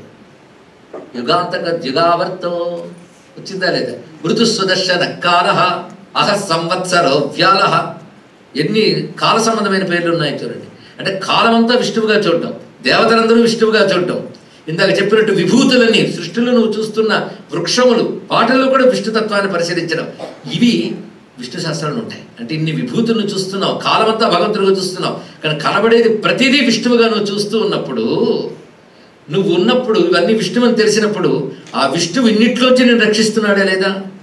అంతా విష్ణువు అనే జ్ఞానం ఉన్నవాడిని అన్నిట్లోంచి విష్ణువు రక్షిస్తాడు. ఈ వాక్యం గుర్తుపెట్టుకోండి. రక్షిస్తాడా లేదా అంటే మా ప్రహ్లాదుని ఉదాహరణ అయ్యా అన్నాడు ఇక్కడ. ప్రహ్లాదుడు జ్ఞానభక్తుడు. ఆయనకున్న స్ఫుటమైన జ్ఞానం అంటే ఏమిటయ్యా? జ్ఞానం అంటే ఉన్నాడు, అదే ఆ జ్ఞానం. ఉన్నాడా లేడు, కలడో లేడు టైప్ కాదే, కలడు ఫర్మ్. కాలడయ్యా, ఎక్కడున్నాడయ్యా? కలడంబోది కలండు గాలి కలడాకాశంబునన్ కుంభినిన్ కలడగ్నిన్ దిశలన్ పవళ్ళని శలన్ ఖజ్జోత చంద్రాత్మలన్ కలడోంకారమునన్ త్రిమూర్తుల త్రిలింగ వ్యక్తులం దంతటన్ కలడి శుండు కలండు తండ్రి వెరకంగా నేను ఇయ్యాయడు. చిన్నప్పుడేమో ప్రహ్లాదు విష్ణు భక్తుడు, హిరణ్యకశిపుడు విష్ణు భక్తుడు కాడు, వాళ్ళిద్దరు కొట్టుకున్నారు. అప్పుడు విష్ణువు నరసింహుడు ఆ చిన్నప్పుడు అది సరిపోయింది. పెద్ద కూడా అదే జ్ఞానమా ఎదగద్దు. ప్రహ్లాదుని యొక్క అప్రోచ్, ఆయనకున్న నాలెడ్జ్, ఆయనకున్న ఎక్స్పీరియన్స్ పట్టుకోవాలండి. ఆయన అనుభవం, ఆయన ఫీలింగ్ ఏంటో తెలియాలి. ఆయన ఏమంటున్నాడు? కలడు అంబోది, కలండు గాలి. అంబోది అంటే సముద్రం, గాలిలో ఉన్నాడు, సముద్రంలో ఉన్నాడు, నేలలో ఉన్నాడు, చెట్లో ఉన్నాడు, పుట్లో ఉన్నాడు, అన్నీ చెప్తున్నాడు ఇక్కడ. ఆఖరికి లిస్ట్ పెరిగిపోతుంది. కానీ నా దృష్టి లిస్ట్ చెప్పడం కాదయ్యా, కలడని ఎవడున్నాడో వాడి గురించి చెప్పడం కనుక ఒక్క మాటతో పూర్తి చేస్తాను. ఇందుగలడు అందులేడని సందేహం వలదు అని తేల్చిపరిచాడు ఇక్కడ. అంటే ఆయన చెప్పదలుచుకున్నది ఆయన సముద్రం గురించి తెలుసు, నేల గురించి తెలుసు కాదు, కలడు గురించి తెలుసు. వీటన్నిటిలో కలడు కలడు కలడు కలడు. ప్రతిదానిలో ఎవరి ఎగ్జిస్టెన్స్ ఉన్నాడు అని చెప్పబడుతున్నాడో వాడు అలా తెలుసుకోగలగాలి. వీటన్నిట్లో ఆయన ఉన్నాడు.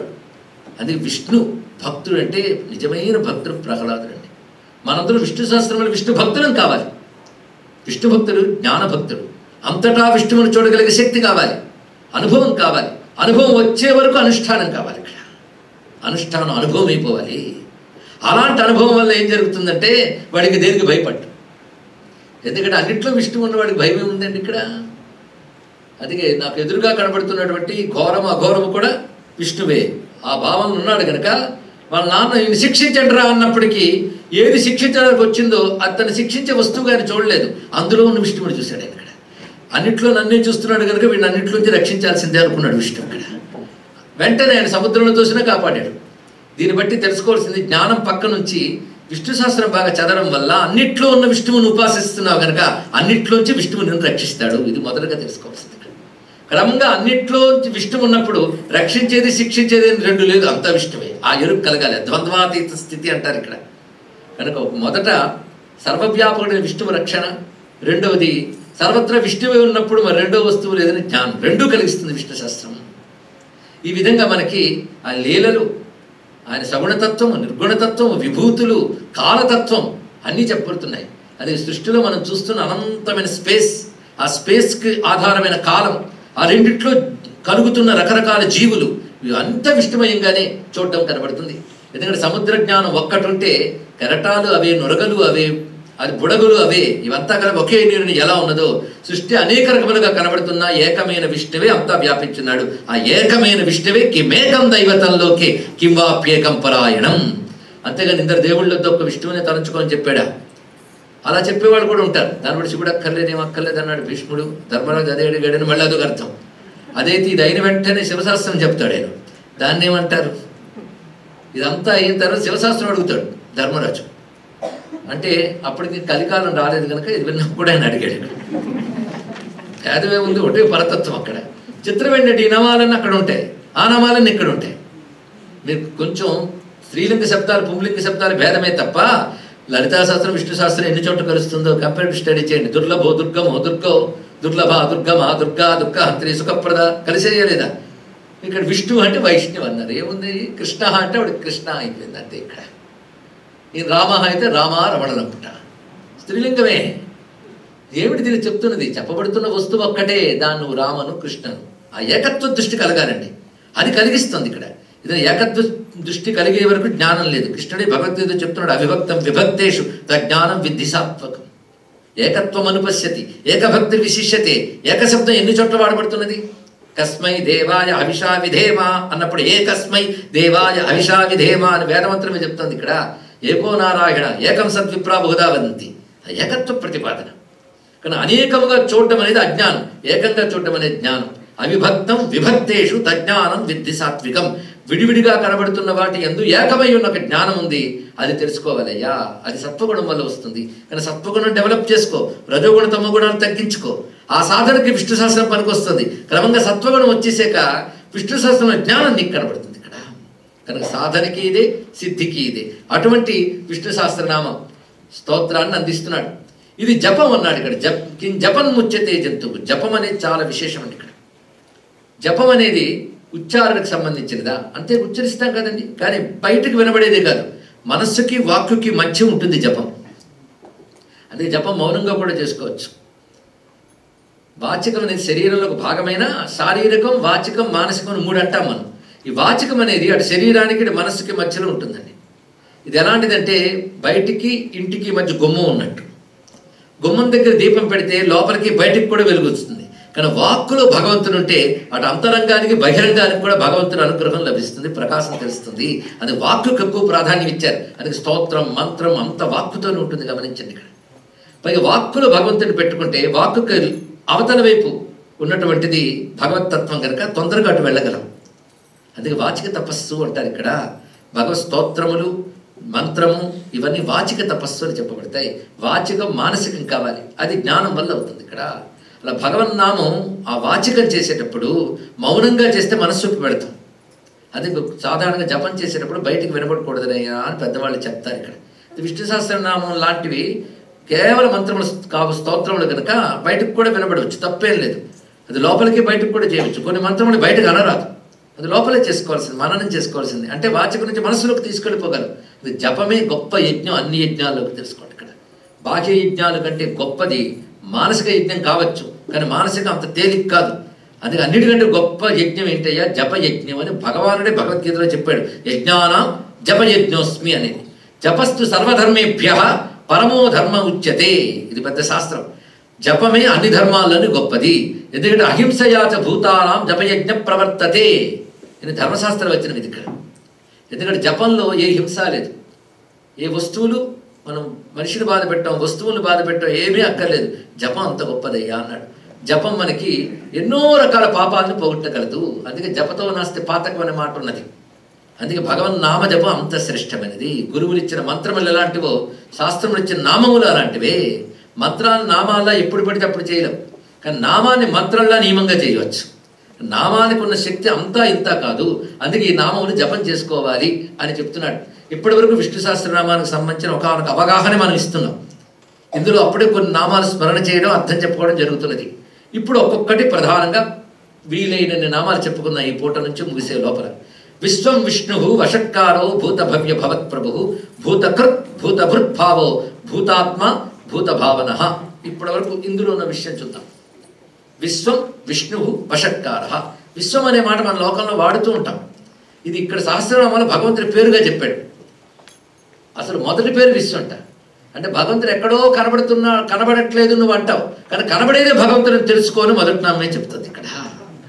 భగవంతుని యొక్క మొదటి స్వరూపం విశ్వమే. ఇంకేమున్నది ఇక్కడ? విశ్వం అని చెప్పగానే విశ్వం అనే మాటకు అర్థం ఏంటి? విశ్వం అనే మాటకి సమస్తం, ఇది అర్థం. అసలు కరెక్ట్ అర్థం ఏంటంటే సమస్తము, ఇది ఒక అర్థం. సమస్తం అంటే భగవంతుని పేరేమిటి? సమస్తము. సమస్తము అంటే నువ్వు చూడగలిగేది, చూడలేనిది అంతా ఆయనే. కానీ విశ్వం ఈ ఒక్క జ్ఞానంకి శంకర భగవత్పాల్ వారి భాష్యం ఎంత అద్భుతంగా రాస్తారంటే, భగవంతుని స్వరూపం విశ్వం అని ఎరుక బాగా కలిగి ఉండిన ఆయన. దీంతో తరించిపోతాం. దీనివల్ల రాగద్వేషాలు పోతాయి. ఏది చూసినా నీకు బాధ కలిగించేదున్నా అందులో విష్ణువు ఉన్నాడు, ఎందుకంటే అంతా ఆయనే కదా అని ఒక భావం నీకు కలుగుతుంటే క్రమక్రమంగా రాగద్వేషాలు తగ్గుతాయిట. అలాగే ఒక వస్తువు నాది, ఇది నాకు కావాలనేటువంటి తీవ్రమైనటువంటి లోభం కూడా తగ్గుతుంది క్రమంగా. ఒక సమబుద్ధి ఏర్పడుతుంది. ఆ సమబుద్ధి ఏర్పడమే చాలా ముఖ్యమంటే సమత్వం ఆరాధన అచ్యుతస్య అని ప్రహ్లాదుడు చెప్తాడు. హిరణ్యకశిపుడు ఇదే చెప్పాడు, వీడు శత్రువు వాడు మిత్రువు అని ఎందుకయ్యో కొట్టుకుంటావు నువ్వు, అంతటా భగవంతుడైన ఎరుక తెలుసుకో, అదే బోధించాడు ఆయన. రాక్షసుడు కనుక అర్థం కాలేదు. దీన్ని బట్టి అర్థం కాని వాళ్ళందరూ రాక్షసులే నేను అనలేదు ఇక్కడ. వాడికి అర్థం కాలేదు, ఏం చేస్తా హిరణ్యకశిపుడికి తెగ చెప్పాడు ఆయన. వాడికి ఏమీ అర్థం కావట్లేదు. మొదటి నుంచి చెప్పాడు, ఎల్ల శరీరదారులకు ఇళ్ళను చీపట్టు నూతి లోపల ద్రళ్ళక వీరుని అనుమతి భ్రమణం పని భిన్నులే ప్రవర్తిల్లక సర్వమున్నతని దివ్య కళావయవచ్చు. సర్వమన్నా విశ్వమన్నా ఒకటే, మొత్తం విశ్వం. ఇది మనం తెలుసుకుంటున్నాం. అయితే ఇక్కడ దీనికి ఉపనిషత్ ప్రమాణంలో ముండకోపనిషత్తులో బ్రహ్మై వేదం విశ్వం వరిష్టం అన్న మంత్రం ఉంది. ఇక్కడ విశ్వం అంతా బ్రహ్మమే, బ్రహ్మముకు తప్ప వేరే బ్రహ్మము కానిది ఒకటి ఉంది అంటే బ్రహ్మ సర్వవ్యాపకుడు కాకుండా పోయాడు. కనుక బ్రహ్మమే విశ్వం, అది ముందు ఎరుక కలగాలి. కనుక అంతా బ్రహ్మమే అని ఎరుక విశ్వం కలుగుతుంది. ఈ ఎరుక ఎవరికైతే ఉంటుందో వాడికి రాగద్వేషాలు ఉండవు, సమబుద్ధి కలిగి ఉంటాడు.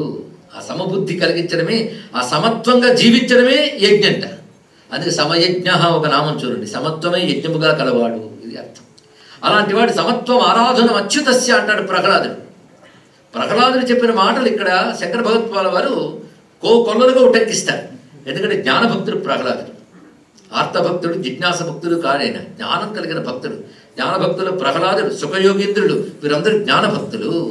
వాడు బ్రహ్మము తప్ప మరొకట్లేదు. బ్రహ్మము ద్వారా ఇది రావాలనే భక్తి ఒకటి ఉంటుంది, అది అందరికీ ఉంటుంది. కానీ ఇది రావాలని లేదు అక్కడ, ఇది అది రెండు లేదు, ఉన్నదంతా బ్రహ్మమే. ఆ ఎరుక, అటువంటి ఎరుక కలిగిన భక్తులు వాళ్ళు. ఆ జ్ఞానం మనకి కలిగిస్తుంది. అది విశ్వం అనే మాటలోనే ఎంత గొప్పదున్నదయ్యా అన్నాడు. కానీ విశ్వం అంటే ఇప్పుడు ఏమర్థమైంది? సమస్తము. అయితే ఇంకొక అర్థం ఉన్నది విశ్వం శబ్దంలో, అందం చూడండి, ఇది సంస్కృత భాషలో గొప్పతనం. దేన్ని విశ్వం అనాలంటే యస్మిన్ భగవాన్ విశతి ఇది విశ్వం. విశతి అంటే ప్రవేశించుట, ప్రవేశము. విశనము అంటే చొచ్చుకునుట, వెళ్ళుట, చేరుట, ఇది అర్థం ఇక్కడ. మన ప్రాణది ఉపసర్గ ప్రవేశము, ఆవేశము చూస్తున్నాం కదా. కనుక అలాగా విశతి అంటే ప్రవేశించుట అని అర్థం. భగవంతుడు దేని యందు ప్రవేశించి ఉన్నాడో దాని పేరు విశ్వము. ఇప్పుడు విశ్వ శబ్దానికి ఇది అర్థం చూడండి. భగవంతుడు దేని యందు ప్రవేశించాడో దాని పేరు విశ్వం అంట. అంటే విశ్వం అనే మాట అనగానే భగవంతుడు దేని యందు ప్రవేశించాడు అది విశ్వము. ప్రవేశించిన వాడికి ప్రవేశించబడిన దానికి భేదము లేదు. ఇది ఎలాంటిదంటే ఒక కెరటంలోకి నీరు ప్రవేశించింది సముద్రం నుంచి. అప్పుడు ఆ కెరటానికి నీటికి భేదం ఉందా చెప్పండి?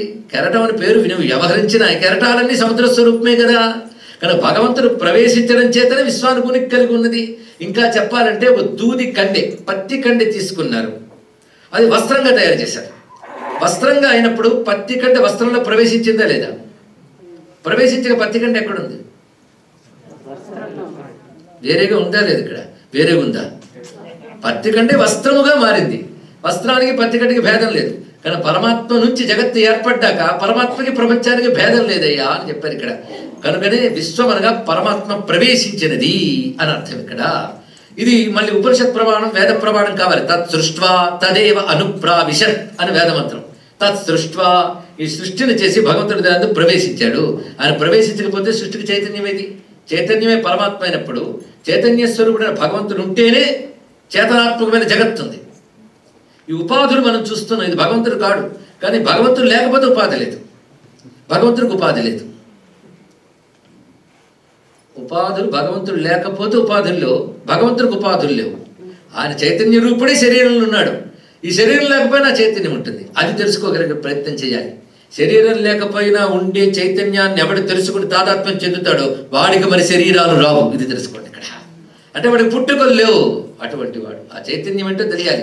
కానీ ఆయనకు భిన్నముగా ఇది లేదు. కానీ విశ్వం అనే మాట ఇంత గొప్ప విషయాలు చెప్తుంది.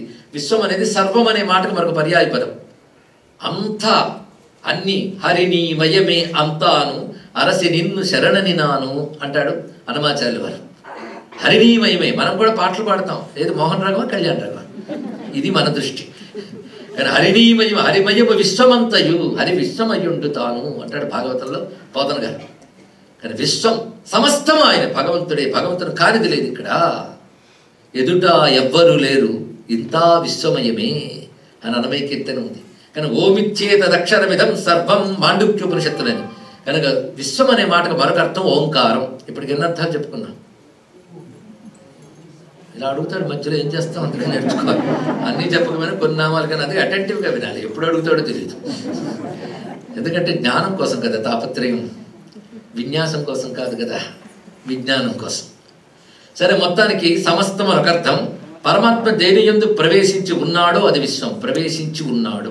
మూడవది ఏం చెప్పుకున్నాం? ఓంకార స్వరూపము. ప్రణవానికి విశ్వం అని పేరు. ఎలా చెప్తావే అంటే మాండుక్యోపనిషత్తులో మంత్రం అయ్యా అన్నాడు. శాస్త్ర ప్రమాణంతో చెప్పాలి. ఓమిచ్చేతదక్షరం ఇదం సర్వం. ఇదం సర్వం ఓం. ఓం అనేది విశ్వవ్యాపకం. విశ్వమంతా కలిపితే ఓంకారమే అన్నాడు. ఎందుకంటే విశ్వం అంటే ఒకప్పుడు లేనిది కలగడం, ఉండడం, పోవడం, అంతే కదా. ఓంకారంలో ఏముంది అంటే ఆ ఊ మా, ఆ సృష్టి, ఊ స్థితి, మా లయ, ఈ మూడింటికి అతీతం ఓం అనేది ఉందో పైది.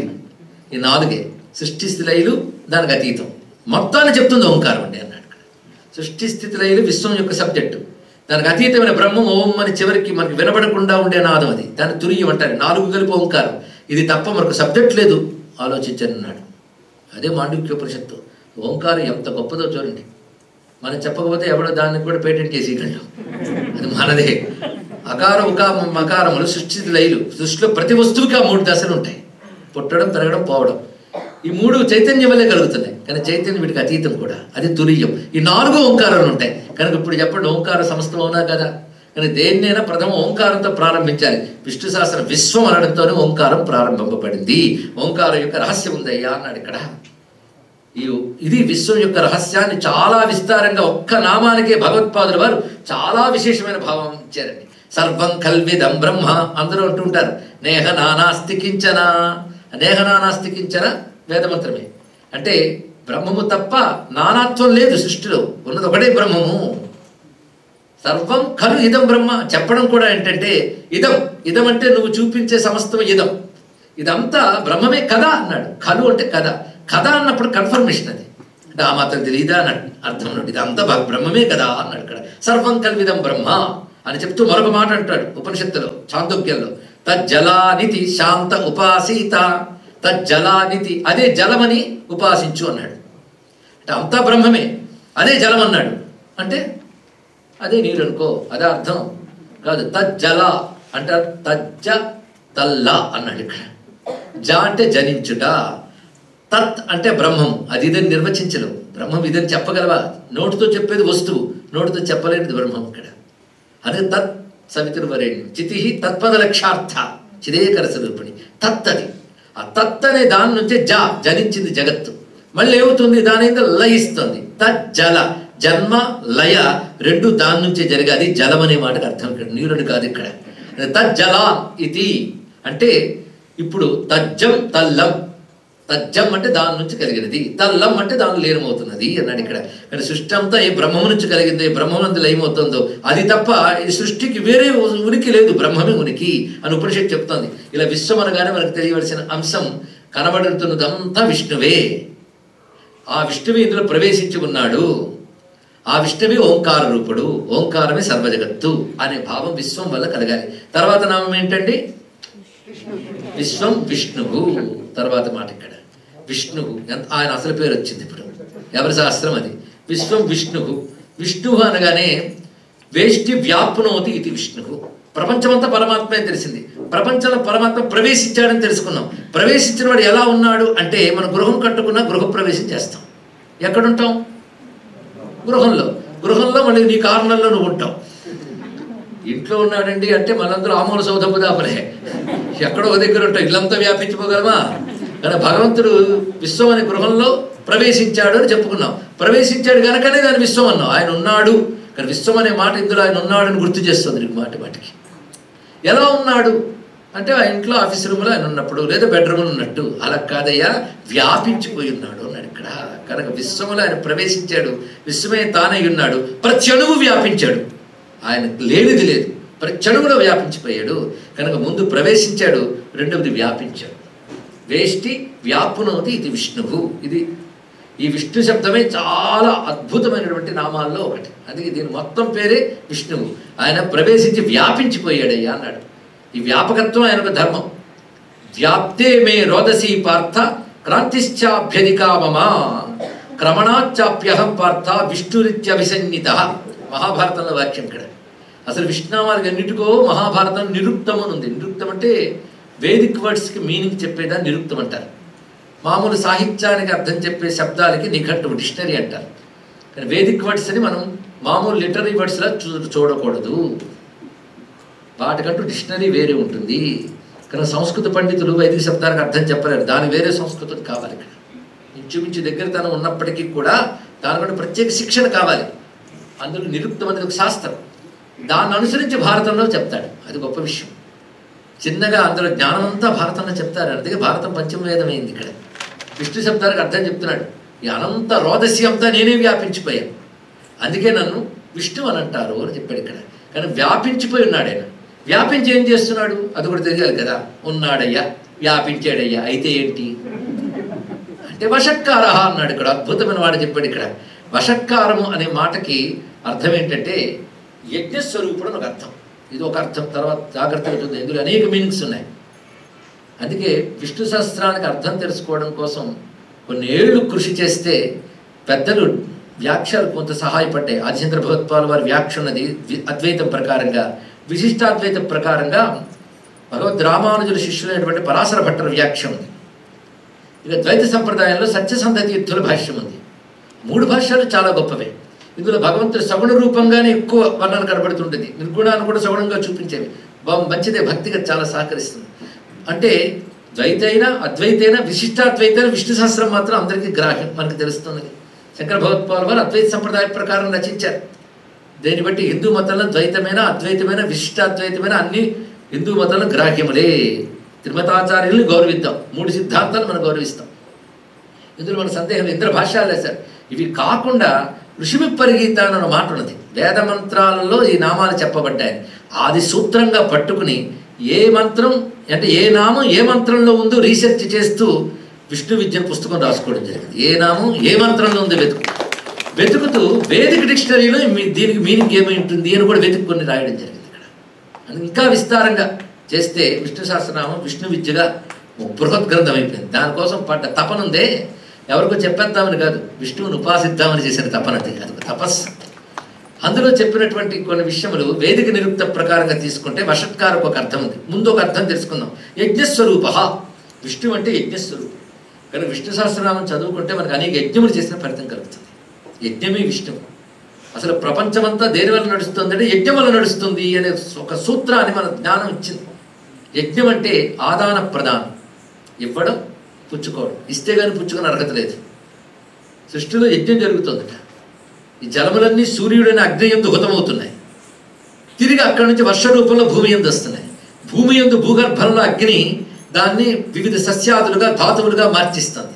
అది మళ్ళీ మనం పుచ్చుకుంటున్నప్పుడు మనలో జఠరాగ్ని దాన్ని హుతం చేస్తుంది. ఇప్పుడు సృష్టంతో యజ్ఞ ప్రక్రియ జరుగుతుంది కదా. ఈ యజ్ఞం ఎవరు చేస్తున్నారండి? ఇది ఆలోచించమన్నాడు. యజ్ఞం ఎవరు చేస్తున్నారు? సూర్యుడు, చంద్రుడు, వర్షం ఎవరు చేస్తున్నారు? కానీ భగవంతుడు విశ్వమంతా ఆయనే, వ్యాపించున్నాడు ఆయనే. ఆయన చేసే కర్మ పేరు యజ్ఞం అని అర్థం. ఇక్కడ భగవంతుడు యజ్ఞస్వరూపుడు అంటే భగవత్ కర్మకి యజ్ఞం అని పేరు.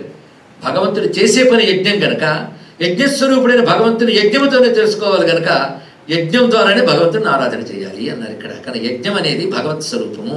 సృష్టంతో యజ్ఞమే నడుస్తుంది ఇక్కడ, గమనించుకోవాల్సినది. అందుకే ఇక్కడ ఇచ్చింది అక్కడ వస్తుంది, అక్కడ వచ్చింది మరొక చోటుకు వెళ్ళి మళ్ళీ లభిస్తుంది. సృష్టంతో నిరంతరం యజ్ఞం జరుగుతుంది.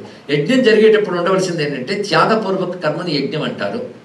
సాధారణ యజ్ఞం జరిగేటప్పుడు చూడండి, మనకు అగ్నిహోత్రం కనబడుతుంది. ఆ వేడి బయటకు పోవడానికి పెట్టారనేది ఫ్యాన్లని ఇవే చూస్తాం. కానీ అగ్నిహోత్రంలో చేసేటప్పుడు మీరు గమనిస్తే స్వాహ స్వాహ అంటాడు, ఇంద్రాయ స్వాహ. ఆ వెంటనే మాట అంటాడు, మీరు వింటున్నారో లేదో యజ్ఞం దగ్గర గమనించండి. ఇంద్రాయ ఇదన్నమమ. స్వాహ అంటే సరిపోదు, నమమ అనాలి ఇక్కడ. నా మమ అంటే నాది కాదు, ఇంద్రుడికి ఇస్తున్నాను, నాది కాదు అనాలి ఇక్కడ. నాది కాదు అనకపోతే ఇంద్రుడు పుచ్చుకొట్టాడు. నమమ అనేదాన్ని త్యాగం అంటారు. కానీ ఏది చేసినా నాది కాదు అనాలి ఇక్కడ. అనడం కాదు, అనుకోవాలి కూడా. ఇవ్వడంతో అయిపోయింది.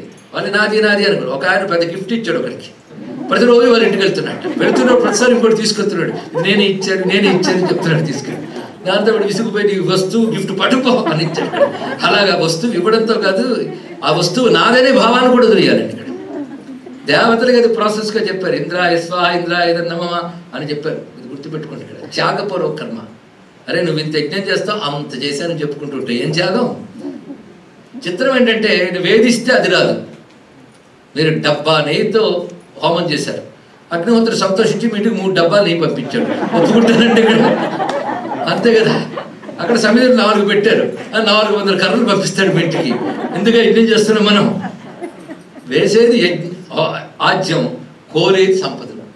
అంటే ఒకటిచ్చి మరొకటి కోరుతున్నాం. ఒకటిచ్చి మరొకటి కోరేటప్పుడు నువ్వు ఏదిస్తే అదే నీకు వస్తుందిగా. అంటే నువ్వు ఒకటిస్తే నీకు మరొకటి ఇవ్వడానికి మరొకటి ఉన్నాడు అక్కడ. కనుక నువ్వు యజ్ఞాన్ని చేస్తే నువ్వు స్వాహ నమమ అని త్యాగబుద్ధితో ఇచ్చిన దాన్ని గమనించి దాన్ని నీకు ఎలా మార్చాలో తెలిసి చేసే వ్యవస్థ ఉంది, అది భగవంతుడు. కానీ యజ్ఞం ద్వారా జరిగేది అది. కానీ యజ్ఞం ద్వారా లోక కళ్యాణం జరిపిస్తున్నాడు ఎవడు? లోకేశ్వరుడే. యజ్ఞ రూపుడే ఉన్నాడు. కానీ యజ్ఞములు మన శాస్త్రంలో చెప్పినని విష్ణు స్వరూపాలే, లోకక్షేమం కోసం వచ్చాయి. ఎందుకంటే విష్ణువు యజ్ఞ రూపుడే ప్రపంచమంతా పనిచేస్తున్నాడు. త్యాగపూర్వక కర్మన్నంగా విష్ణువు కంటే త్యాగం ఎవడు చేస్తాడండి? అమ్మైనా సరే అన్నం వండితే నీకు కొంత తనకు కొంత. కానీ భగవంతుడు ప్రపంచం చేస్తే తన కోసం ఏమీ కాదు, అంతా నీకోసమే. అవునా లేదా ఆలోచించు. సూర్యుడు కానీ చంద్రుడు కానీ పంచభూతాలు కానీ మీరు నేను సృష్టించలేదు. సృష్టించబడ్డాక దీని గురించి లాజిక్లు చేస్తాం, ఈ లోపల పోతాం. కానీ సృష్టి రహస్యం ఎవరికి తెలుస్తుంది? ఇవన్నీ చేసిన వారెవరు? నీకు నాకు మించిన ఒక శక్తి, అది విష్ణు శక్తి. విష్ణు శక్తి ఇదంతా చేస్తుంది. ఇదంతా ఎవరి కోసం చేస్తున్నాడు? విశ్వంలో ఆయన చేసే పని ఎవరి కోసమయ్యా? ఈ పంచభూతాలు, కాలం, ఈ వ్యవస్థ ఇదంతా నడుపుతున్నాడు ఆయన. ఒక్కసారి ఆలోచిస్తే కళ్ళ నీళ్ళు వస్తాయి. భగవంతుడు ఇది చేస్తాడని కాదు, ఎన్ని చేస్తున్నాడో అని కళ్ళ నీళ్ళు వస్తాయి. నమస్కరిస్తాం. అందుకే నేను ఈ మధ్య 1,00,000 జపం చేసి హోమం చేశానండి, ఇంకా నాకు పెళ్లి కాలేదండి అంటే అంతకంటే మూర్ఖుడు మరొకడు. అలాంటి వాడిని ఆధ్యాత్మిక శాస్త్రం వెలివేస్తాం. తెలుసుకోండి, అదే తెలుసుకునేది. ఆయన ఎన్నిస్తున్నాడు నీకేం తెలుసు? ఇంకా నీకు భక్తి పెరిగిపోతే నాకు కష్టమైనా ఆయన ఇచ్చాడు కనుక ప్రసాదమే అనుకునే స్థితికి వెళ్ళగలగాలి. ఆ భగవాన్ ఎలా నడుపుతున్నాడు ప్రపంచాన్ని? ఏమిచ్చావని? కన్ను, చెవి, ముక్కు ఎన్నిండి మనకు లేనివి చూస్తున్నాం. కానీ ఉన్న ఒక్కసారి గమనించండి. ఉన్న ఒక్కటి నువ్వు తయారు చేసుకోలేదు, ఇవ్వబడ్డాయన్ని కూడా. అది కూడా యజ్ఞం వల్లే. నువ్వు ఒకప్పుడు చేసిన కర్మ కొద్ది ఆయన ఇస్తున్నాడు. ఆయన ఊరకనివ్వడు, ఆయనకు కూడా తెలుసు. ఊరకనిస్తే యజ్ఞాలు అవుతుంది. ఆదానం ప్రదానం ఎంత సిస్టమ్ పెట్టాడు ప్రపంచంలో. ఆ సిస్టమ్ పేరు యజ్ఞం. ఆ యజ్ఞస్వరూపుడు ఉన్నాడు. కానీ విశ్వమంతా ఉన్నాడు, వ్యాపించి ఉన్నాడు, అద్భుతమైన సిస్టమ్ రూపంలో నడిపిస్తున్నాడు కదా. వషట్కార యజ్ఞస్వరూప. వషట్ అంటే యజ్ఞం అని అంట. ఎందుకంటే దీనికి ఒక శాస్త్రం ఉంది. శాస్త్రం బేస్డ్ కదా ఒక్కొక్క నామం కూడా. యజ్ఞం చేసేటప్పుడు ముందు గురువు దగ్గరికి, అక్కడున్న వరించిన బ్రహ్మ దగ్గరికి వెళ్ళి యజ్ఞం చెయ్యబోతున్నాను అంటే చెయ్యని ఆదేశిస్తాడు. చెయ్యని ఆదేశిస్తే మేము చేస్తున్నామని అప్పుడు వషట్ అంటాడు. వషట్ అనేది ఆఖరి పదం. ముందు అనేది ఆశ్రావయ అనగానే అస్తు శ్రౌషట్ అంటాడు అక్కడ గురువు. యజ అంటే యజ్ఞము చేయు అనగానే ఏ యజామహే యజ్ఞము చేస్తాం అని అప్పుడు వషట్ అని ఆహుతి వేస్తారు అక్కడ. అంటే వషట్ అనేది ఆఖరి చెప్పారు. ఆఖరి చెప్పారంటే మిగిలిన 3 ఇంప్లైడ్ దానిది తెలుసుకోవాల్సింది. అంటే మిగిలిన 3 కంటే మిగిలిన 4 అంటే ఆశ్రావయ, అస్తు శ్రౌషట్, యజ, ఏ యజామహే, వషట్. మొత్తం ఈ 5 వస్తాయి. మొదటి 4, చివరిది వషట్. వషట్కారం అన్నారంటే మొదటి 4 అన్నారని అర్థం ఇక్కడ. ఇలా మనం లెక్క తీసుకోవాలి. కానీ వషట్కారం అంటే సంపూర్ణ యజ్ఞస్వరూపాన్ని వషట్కారం అనే మాటలో చూపిస్తున్నారయ్యా అన్నారు. దీన్నే మనం ఇందాక చెప్పేమే పంచరత్న గీతల్లో శాంతి పర్వంలో భీష్మస్తవరాజంలో భీష్ముడు చెప్తాడు. చతుర్భిశ్చ ద్వాభ్యాం పంచభిరేవచ హూయతే చ పునర్ద్వాభ్యాం సమే విష్ణు ప్రసీదతు. యజ్ఞస్వరూపుడైన విష్ణువు నా ఎట్లా ప్రసన్నుడు కాక. ఏ యజ్ఞస్వరూపుడు అంటే చతుర్భిశ్చ అంటే 4తో, చతుర్భిశ్చ మళ్ళీ 4తో, ద్వాభ్యాం 2తో, పంచభిరేవచ 5తో, పునర్ద్వాభ్యాం మళ్ళీ 2తో. ఏ యజ్ఞరూపుడిని ఆరాధిస్తున్నామో ఆ యజ్ఞస్వరూపుడైన విష్ణు ప్రసన్నుడు కాక అన్నాడు. ఇవన్నీ కూడా బజరింగ్ శ్లోకాలు, మర్మగర్భమైనవి. అది తెలియాలంటే వేదంలో ఈ 4 తెలియాలి. మొదట ఏమన్నాడు? చతుర్భిశ్చ 4తో 4 ఏమిటి అంటే ఆశ్రావయ 4,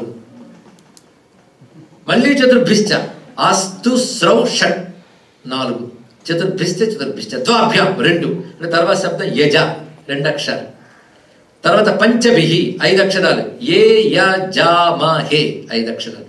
పునర్ద్వాభ్యం మళ్ళీ 2, వషట్ 2 అక్షరాలు. ఈ మొత్తం హోమస్వరూపం. ఇది ఈ మొత్తం కలిపి యజ్ఞస్వరూపం. ఆ యజ్ఞస్వరూపుడు విష్ణువు అని చెప్పడం వషట్కార అనే మాటలో ఉన్నటువంటి అర్థం. సమస్త యజ్ఞస్వరూపుడు.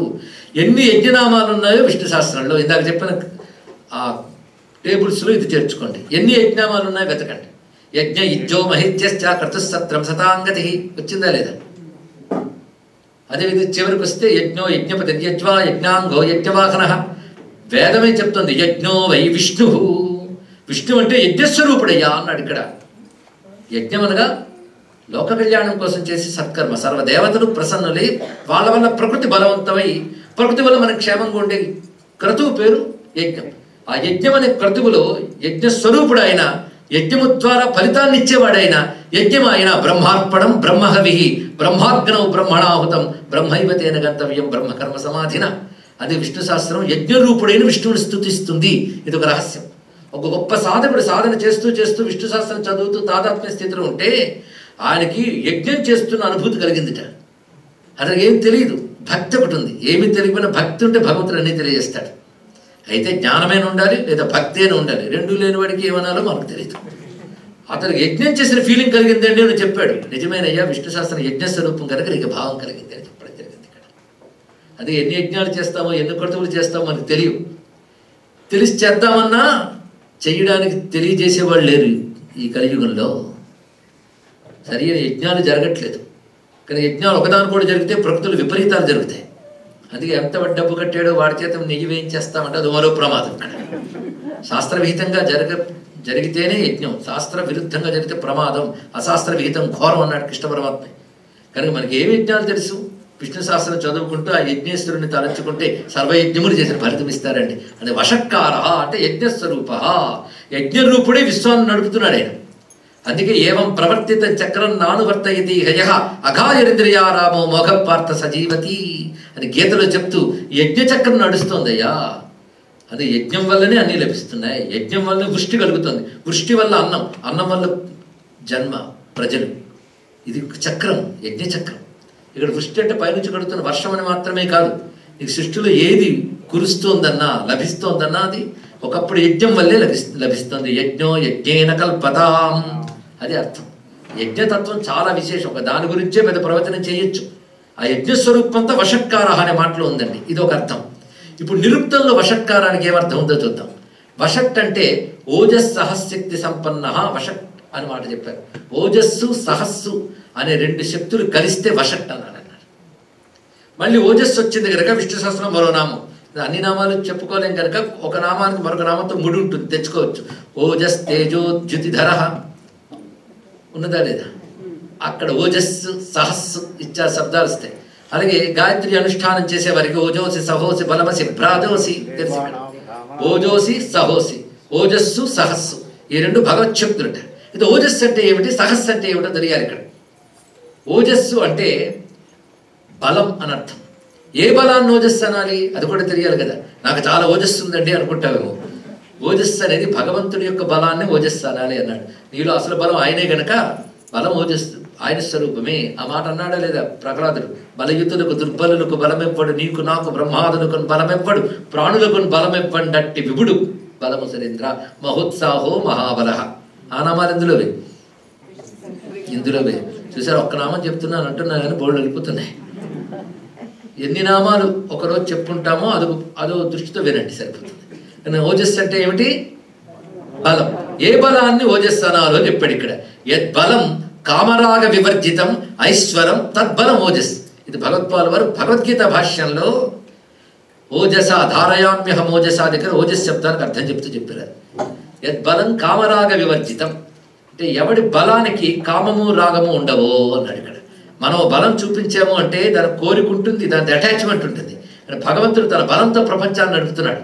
ఎవడి బలం పట్టుకుంది ప్రపంచాన్ని? నిన్ను నన్ను అన్నిటి పట్టుకున్నాడు. హిరణ్యకశిపుడు చక్కగానే చెప్పాడు ప్రహ్లాదుడు, బలయుతులకు దుర్బలులకు బలమెవ్వడు, నీకు నాకు, నీకొకడు నాకొకడు కాదు, నేను అందరికీ వాడే బలం. భగవంతుడు లేడు అనేదానికి నీకు ఎవడు బలమో, ఉన్నాడనడానికి వాడే బలం నాకు అన్నాడు. చక్కగానే చెప్పాడు ఇక్కడ. అందరికీ ఆయన బలమే కనుకనే ఆ బలంతో ప్రపంచాన్ని నడుపుతున్నాడే. ఈ బలం ఆయన చూపించడానికి ఏం ప్రయోజనం ఆశించాడు ఆయన? కామరాగ వివర్జితం, కామరాగ దోషము లేనిది. ఐశ్వరం అని ఒక పదం వేశారు అక్కడ. ఐశ్వరం అంటే ఈశ్వర సంబంధమైన పరమేశ్వరుని యొక్క బలం ఏదైతే ఉందో ఆ బలమే ప్రపంచాన్ని పట్టి నడుపుతోంది. ఇక్కడ ఒక వస్తువు ఇటు నుంచి నడపాలంటేనే బలం కావాలి. అంతంత గ్రహాలు నక్షత్రాలు ఎవడి పట్టు మీద ఉన్నాయి. అందుకే అంటాడేమో ధర్మరాజుని యక్షుడు అడుగుతాడు, మూర్ఖుడు అంటే ఎవడై అంటే నాస్తికుడు అంటాడు. ఎందుకంటే అనంత విశ్వం నడుస్తోందంటే ఎవరి వల్ల ఒక ప్రశ్న రావద్దు. అదొక్కటి వస్తే చాలు. ఎవరో ఒక శక్తి ఉంది, ఎవరో అను. వేదమైంది ఎవరో అని, ఎవ్వని జయించు అన్నది. అవునా లేదు? ఇక్కడ ఎవడో దగ్గర ఆగిపోతే ముందు యత్ శబ్దం వాడు, తర్వాత తచ్చబ్దం వచ్చిందన్నాడు. ఇక్కడ తర్వాత తత్ అంటావు, ముందు ఎత్తను తర్వాత తత్ అంటావు. ఎవడో ఏదో అను, అప్పుడు అతడే అని తెలుస్తుంది. ఇక్కడ స్పష్టంగా ఉన్నది. వాడి బలం నడుపుతోంది. ఆ బలం పేరు ఓజస్సు. ఆ ఓజస్సుతో సహస్సు అనగానే ఓజస్సుతో వీటిని పట్టి నడుపుతున్నాడు కనుక సహస్సు. కానీ భగవంతుడికి ఓజస్సు సహస్సు అనే రెండు శక్తులు కలిపితే వషట్ అనాలి అన్నాడు. ఇక్కడ వషట్కార అంటే యజ్ఞస్వరూపం ఒక అర్థము, ఓజశక్తి సంపన్న ఇది నిరుక్తం చెప్తున్న అర్థం. ఇక్కడ ఇప్పుడు చూడండి, విశ్వం విష్ణువు వషట్కార, మూడు వచ్చేయలేదా? సమస్తం ఆయన ప్రవేశించి ఉన్నాడు. ఆయన వీటిలో వ్యాపించి ఉన్నాడు. వ్యాపించిన వాడు తన బలంతో తన సహశక్తితో వీటిని నడుపుతున్నాడు. ఎవడో వాడు నారాయణుడు. కనుక విశ్వం విష్ణు వషట్కార అయింది కదా. ఎప్పుడు నడుపుతున్నాడు? ఇప్పుడు అది రావాలి. మా తాతల కాలంలో నడిపేవాడండి. కాదు బాబు, ఇప్పుడు నడుపుతున్నాడు. అవునండి, భవిష్యత్తులో డౌట్ అండి. డౌటా? భవిష్యత్తు కూడా ఆయనే. కనుక 3 కాలాలు ఆయన కంట్రోల్ ఉన్నాయి. అసలు 3 ఉన్నాయా? భౌత భవిష్యత్ వర్తమానాలు. వర్తమానం అని నిన్న సాయంత్రం కూడా అనుకున్నాం. నిన్న సాయంత్రం మనం కూర్చున్నప్పుడు ఇది వర్తమానం అన్నారా లేదా? ఇప్పుడు అయిపోయింది అన్నారు. మొన్న నిన్నటి గురించి ఏమన్నారు? మొన్న రేపు సాయంత్రం ప్రవచనం అండి అన్నారు. అంటే మొన్నటికి భవిష్యత్తు, నిన్నటికి వర్తమానం, ఇవాళకి గతం. అయితే ఇది భవిష్యత్, నిన్న వర్తమానమా గతమా భవిష్యత్తు? ఒక్కసారి ఆలోచించండి. ఆలోచిస్తే జ్ఞానం వస్తుంది. ఆ భయంతోనే ఆలోచించట్లేదు. ఇగ్నోరెన్స్ ఇది బ్లిస్సర్ బతుకులు వెళ్ళిపోతున్నాయి. ఎందుకంటే విశ్వసించుడు అని ఆలోచన చంపేసే మతాలు చాలా ఉన్నాయి. ఆలోచిస్తే కానీ బాగుపడమని చెప్పే మతం హిందూ మతం. అది తెలుసుకోండి. ఆలోచించమంటుంది. ఇక్కడ యుక్తిని ఉపయోగించు, ఆలోచించండి. ఇది కాలం భూతమా భవిష్యత్తు వర్తమానమా? నీ యాంగిల్లో అది. కనుక నేను వీళ్ళని చంపను అంటే పిచ్చోడు. నువ్వు చెప్పేది ఏమిట్రా? వీళ్ళు ఎప్పుడు పోయారు కాబట్టి చూసుకోవాలని చూపించాడు ఆయన మొత్తం వెళ్ళిపోతున్న వాళ్ళందరినీ. అంటే వీడికి భవిష్యత్తు, భగవంతుడు భూత భవిష్యత్తు వర్తమానం లేదు, అనంతకాల స్వరూపుడు ఆయన. తెలుసు. కనుక భూత భవ్య భవత్, జరిగినది, జరుగుతున్నది, జరగబోయేది, ఈ 3 ఆయన కంట్రోల్ ఉన్నాయి. భూత భవ్య భవత్ ప్రభు అయిపోయింది. విశ్వం విష్ణు వషట్కార 3 నామాలు. భూత భవ్య భవత్ ప్రభు. ఇప్పుడు ఒక్కసారి చూద్దాం. విశ్వం విష్ణువు వషట్కార వచ్చినప్పుడు ఆ మాటలు వినేటప్పుడు మీకు తప్పకుండా కనబడుతున్నది ఈ విజిబుల్ ఇన్విజిబుల్ అనే యూనివర్సే కనబడుతుంది. మొత్తం మరొకటి లేదు. అంటే స్పేస్ కనబడుతుంది. తర్వాత వచ్చేప్పుడు టైం చూపిస్తున్నాడు. స్పేస్ అండ్ టైం, ఈ 2. భూత భవ్య భవత్ ప్రభు అన్నప్పుడు టైం చూపిస్తున్నాడు, స్పేస్ చూపిస్తున్నాడు. స్పేస్ అండ్ టైం ఈ 2 అంతుపట్టని ప్రశ్నలండి. ఎంత దూరం, ఎంతవరకు, ఎంత ఉంది, ఎంతవరకు, ఇది అంతుపట్టిన ప్రశ్నలు. అదే భగవంతుడా, నువ్వు విశ్వంలో స్థూల రూపుడు కనబడుతున్నావు అనుకుంటే అది అంతుపట్టదు. సూక్ష్మ రూపంలో నామరూపాలు లేనివాడు అంటే అది అంతుపట్టదయ్యా. మొత్తానికి 2 అంతుపట్టవన్న విషయం మాత్రం అంతుపడుతుందయ్యా అన్నాడు. విశ్వమంతా ఆయన. ఎంత ఉంది విశ్వం చెప్పు? విశ్వమంతా అంటే విశ్వరూపం బొమ్మ గీసి చూపించిన ఎంత ఉందా? ఎంత ఉందండి? అనంత విశ్వం. దీనికి అంతుందా పొందుతుందా? ఎన్ని సృష్టి ఏర్పడి ఎన్ని కోట్ల సంవత్సరాల మీద ఒక గ్రహం దగ్గరగా ఉన్న దాన్ని వ్యూ ఫైండర్ పంపించి ప్రపంచం తెలిసిపోయిందని గర్విస్తున్నాం. ఏం తెలిసింది? అనంత విశ్వం. అంత తేలిగ్గా తెలియదు ఇక్కడ. అందుకే మొదట చెప్పింది అనంతమైన విశ్వం, తర్వాత చెప్పింది అనంత కాలం. ఈ అనంత విశ్వం, స్పేస్ అండ్ టైం 2 వచ్చాయి. స్పేస్ అండ్ టైంలో ఉండేవి వస్తువులు. దేశము, కాలము, వస్తువులు 3 కదా మొత్తం. వస్తువులు అంటే ఎవరు?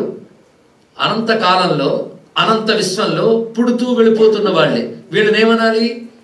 భూతములు అనాలి. భూతములు అంటే సర్వభూతములు. భూతములు అంటే దెయ్యాలు భూతాలు కాదు. ఇక్కడ భూతములు అంటే పంచభూతాలు భూతాలే. ఏవి ఉన్నాయో, ఏవి కలుగుతున్నాయో వాడికి భూతం అని పేరు. ఉన్నవి, కలుగుతున్నవి, కలిగేవన్నీ మనందరూ కలిగిన వాళ్ళమేగా. కలిగే వాళ్ళందరూ. అయితే కలిగే వాళ్ళలో మొత్తం బ్రహ్మదేవుడు మొదలు చీమ వరకు అందరూ భూతములే. కేవలం భూతములు అంటే చుట్టూ ఉండేవో కొద్దిమందో కాదు, అందరూను. ఎంతమంది భూతములు గారు అంటే జీవులు అని అర్థం. ఈ జీవులన్నీ ఎవరు నిర్మాణం చేశాడు? ఎవడు అనంత కాలరూపుడై అనంత విశ్వరూపుడై ఉన్నాడు, అనంత అయి ఉన్నాడు, వాడే వీటన్నిటి నిర్మాణం చేసిన వాడు. భూతకృత్, భూతముల్ని తయారు చేసిన వాడు. భూతభృత్, తయారు చేయడమే కాదు, అడుగడుగు నుండి వాళ్ళని పోషిస్తున్నాడు. అందుకే విష్ణుమూర్తి ఎదురుగా కనబడని ధ్రువుడు అంటున్నాడు, యోంత ప్రవిశ్య మమ వాచమిమాం ప్రసుప్తాం సంజీవయత్యకరి శక్తి ధరస్వధామ్న అన్యాస్త హస్తచరణ శ్రవణ త్వగాదీన్ ప్రాణాన్ నమో భగవతే పురుషాయ తుభ్యం. ఇది విష్ణు స్తోత్రం అండి. ఈ విష్ణు స్తోత్రం ఏంటంటే నా ముందు 4 చేతులతో నేను మేఘశ్యామడి ఉన్న నీకు నమస్కారము అనలేదు. ఇందులో భావం ఏంటంటే ఆయన చూడగానే స్తోత్రం చేయాలనిపించింది, గొంతు రాలేదు. ఆయన శంఖం పెడితే గొంతు వచ్చింది. ఇవాళ శంఖం పెడితే గొంతు వచ్చింది, కానీ అందరికీ శంఖం పెట్టట్లే. ఆయన గొంతు నుంచి మాట వస్తుంది కదా. అంటే ఆయన లోపల ఉన్నాడు కనుకనే మాట్లాడగలుగుతున్నాం, ఆయన లోపల ఉన్నాడు కనుకనే చూడగలుగుతున్నాం. కానీ ఎవడు ఉండడం వల్ల అంతఃప్రవిశ్య లోపల ప్రవేశించడం వల్ల నిద్రించిన నా వాక్కు మేల్కుంటుందో వాచమిమాం ప్రసుప్తాం సంజీవతి. అదొక్కటే కాదు, అన్యాశ్చ హస్త చరణ శ్రవణ త్వగాదీన్ ప్రాణాన్, ఇవన్నిటిని కూడా ఎవడు నాలో ప్రవేశించి నడుపుతున్నాడో. అయితే వీటింత శక్తి ఇచ్చిన వాడికి శక్తి ఎక్కడి నుంచి వచ్చింది? స్వధామ్న, అఖిల శక్తి ధర స్వధామ్న. తన శక్తితో తాను ఇంకోటి దాని మీద ఆధారపడలేదు. స్వయం శక్తి స్వరూపుడు. ఆయన వల్ల ఇవన్నీ నడుస్తున్నాయి. ఎవరి వల్ల ఇవన్నీ నడుస్తున్నాయో ఆ పరమ పురుషుకు నమస్కారము. ఇంతకంటే యూనివర్సల్ ప్రేయర్ ప్రపంచంలో ఎవరివ్వగలరండి? భారతీయ సంస్కృతి తప్ప. ఎంత విశేషంగా చెప్పారు. కనుక భూతకృత్ భూతభృత్ ఆయనే. భావ, భావ అంటే భావయతి, కలిగించువాడు, నడుపువాడు అని అర్థం. భూతకృత్ భూతభృత్ భావో, సమస్త భూతములని కలిగించువాడు, పోషించువాడు, వీటిని నడుపువాడు అయింది కదా. అంతేకాదు, నడిపేటప్పుడు భూతముల్లో ఎక్కడున్నాడు ఆయన? అన్నింటిలో ఉన్నాడు. ఎక్కడున్నాడు? భూతములో ఏ కారణంలో ఉన్నాడు ఆయన? ఆత్మ ఎక్కడుంది? హృదయం అని ధ్యానించాల్సిన ప్లేస్ హృదయం, కానీ హృదయంలో ఆయన కూర్చోలేదు. ఎక్కడున్నాడయ్యా అంటే మీరే చెప్తారు. తిరియ ఊర్ధ్వం అదశ ఈ రస్మయస్తస్య సంతత సంతాపయతి స్వందేహం ఆపాత్ తలమస్తక. ఒక్క మంత్రపుష్ప అర్థమైనా హిందూ మతానికి దండం పెడతామండి. ఏ విజ్ఞానం అంటే బాబు ఇక్కడ. తిరియ ఊర్ధ్వం అధశాయి, అడ్డగా, తిన్నగా, కిందుగా, మీదుగా మొత్తం కూడాను వ్యాపించిపోయి ఆపాద తలమస్తక. ఆపాదతల, ఆపాదతలము అంటే అరిపాదాల మొదలు మస్తక, అక్కడ వరకు ప్రకాశిస్తూనే ఉన్నాడు. కానీ హృదయంలో ఉన్నాడు అంటే ధ్యానించాల్సిన ప్లేస్ హృదయం అని చెప్పారే తప్ప హృదయంలో కూర్చున్నాడు కాదు ఇక్కడ అర్థం. మొత్తం ఉన్నాడు. మొత్తం ఉన్నప్పుడు ఆత్మ అంటే ఆతనోతి వ్యాప్నోతి ఇది ఆత్మ, వ్యాపించుడు ధర్మముగా కలిగినది అని అర్థం ఇక్కడ. కనుక భూతాత్మ అన్నాడు ఇక్కడ. ఆ భూతాత్మ అయిన వాడే భూతములు ఉనికి కారణమే ఉన్నాడు. కానీ భూత భావన అంటే మొట్టమొదట దేశం, కాలం, వస్తువులు 3 చెప్పారు చూడండి ఇక్కడ. భూతాత్మ భూత భావన. అయితే వీరందరిలో వ్యాపించి ఉన్నప్పుడు వీరందరికీ వికారాలు ఉన్నాయి. పుట్టడం, పోవడం, వికారాలు, దుఃఖాలు, సుఖాలు అన్నీ కనబడుతున్నాయి కదా. ఇవి ఆయనకున్నాయా? ఏవీ లేవు ఆయనకి. ఆయన ఉండడం వల్ల ఇవన్నీ పనిచేస్తున్నాయి. ఇక్కడ విద్యుత్ శక్తి రావడంలో ఆయా పరికరాలు పనిచేస్తున్నాయి. పరికరాలు, వికారాలు విద్యుత్ శక్తికి లేవు. ఇక్కడ సర్వత్రా వ్యాపించాడు పరమాత్మ, కానీ వాళ్ళ కర్మల కొద్దీ వాళ్ళని నడిపిస్తున్నాడు. కానీ ఆ వికారాలను అంటట్లేదు. కనుక పరమాత్మ అసలు స్వరూపం ఈజ్ ప్యూరెస్ట్. దేశము, కాలము, వస్తువులు యందు జగత్తును నడుపుతున్నా ఆ దేశకాల వస్తువులకు అతీతుడుగానే ఉన్నాడు. కనుక భూతాత్మ. భూతాత్మ అనేది ప్యూరెస్ట్. ఆత్మ అంటే వ్యాప్నోతి, వ్యాపించి ఉన్నటువంటి అత్యంత శుద్ధమైన వాడు పరమాత్మ. అసలు తత్వం శుద్ధం. భూతాత్మ పరమాత్మ చ. వీటన్నిట్లో ఉన్నాడు అంటే వీటికి అతీతంగా కూడా ఉన్నాడు కనుక పరమాత్మ చ. మోక్షం పొందిన వాళ్ళందరూ ఎక్కడికి వెళ్తారండి అని అడిగేటవాడు. ఎక్కడికి వెళ్తారు? స్వర్గాది లోకాలకు వెళ్ళిన వాళ్ళు పుణ్యం వల్ల వెళ్తారు, మోక్షం కాదు. చచ్చేగా స్వర్గలోకానికి వెళ్ళడం మోక్షం కాదు. అది పుణ్యాల వల్ల కలిగే సుఖం మోక్షం, పాపాల వల్ల కలిగే దుఃఖం నరకం. అక్కడ అయిపోయిన తర్వాత ఇంకా పొందడానికి భూమి మీద పుడతారు, దాని పేరు భూలోకం. తెలుసుకోండి. కర్మల వల్ల వచ్చే కర్మలోకాలు ఇవన్నీ కూడా. మోక్షం అంటే ఇప్పుడు చెప్పినది అంతటా వ్యాపించి దేనికి అంటకుండా ఎవడున్నాడో శుద్ధమైన తత్వం, దాన్ని చింతన చేస్తూ దానితో ఎవడు తాదాత్మ్యం చెందుతాడో వాడు మళ్ళీ దేశకాలాల్లో పట్టుబడగా అతీతమైన స్థితికి వెళతాడు. ఆ స్థితి పేరు మోక్షం. పరమాత్మ యొక్క స్వరూపమే మోక్షం. దాన్ని పొందుతారు ఎవరు? ఎవరు ముక్తులు అవుతారో వాళ్ళు పొందుతారు. కానీ ముక్తులందరూ కూడా చివరికి ఎక్కడ చేరతారో అతడే నారాయణుడు. అది ముక్తానాం పరమాగతి అని మాట చెప్పారు. ముక్త సంగులైన మునులు దిదృక్షులు సర్వభూతహితులు సాధు చిత్తులు అసదృశ వ్రతాఢ్యులై కొలుతురెవ్వని దివ్య పదము వాడు దిక్కు నాకు అంటున్నాడు గజేంద్రుడు ఇక్కడ. అది మోక్షం కావాలనుకున్న వాళ్ళందరూ కూడా ఆ పరమాత్మ యొక్క అసలు స్వరూపాన్ని గ్రహించి దాన్నే పొందడానికై వ్రతనిష్ఠులు అవుతారు. వ్రతము అనగా 40 రోజులు నోము కాదు. వ్రతం అనగా పరమాత్మని పొందుడికే చేసేటువంటి ఒక మహాసాధన వ్రతము. అసదృశ వ్రతాఢ్యులై సాటి లేని వ్రతాచరణ చేస్తారు. అనేక దీక్షగా పరమాత్మే కావాలని ముక్త సంగులైన మునులు దిదృక్షులు సర్వభూతహితులు సాధు చిత్తులు ఉత్తమ ఆధ్యాత్మిక సాధకుడు ఉండవలసిన లక్షణాలండి ఇక్కడ. వాళ్ళకి వేటితో అటాచ్మెంట్ లేదు. ముక్త సంగులు వాళ్ళు మునులు నిరంతరం ఆత్మతత్వం మననం చేస్తారు కనుక మునులు. దిదృక్షులు చూడాలని తగతగలాడిపోతారట. ఏమిటి ప్యారిస్ చూడాలి, స్విట్జర్లాండ్ చూడాలి కాదు, ఆ పరమాత్మ తత్వాన్ని చూడాలంటే అనుభవానికి తెచ్చుకోవాలని. పరమాత్మ సాక్షాత్కారం అంటే డిజిటల్ సౌండ్తో ఏదో టాప్ మనకు కనబడ్డం కాదు. భగవద్ అనుభవమే భగవత్ సాక్షాత్కారం. అది పొందాలని తపన పడేవారు దిదృక్షులు. వారికి ఇంకో లక్షణం ఉంటుంది, సర్వభూత హితులు, అందరి హితాన్ని కోరుకుంటారు. అదండి హిందూ మతం గొప్పతనం ఇక్కడ.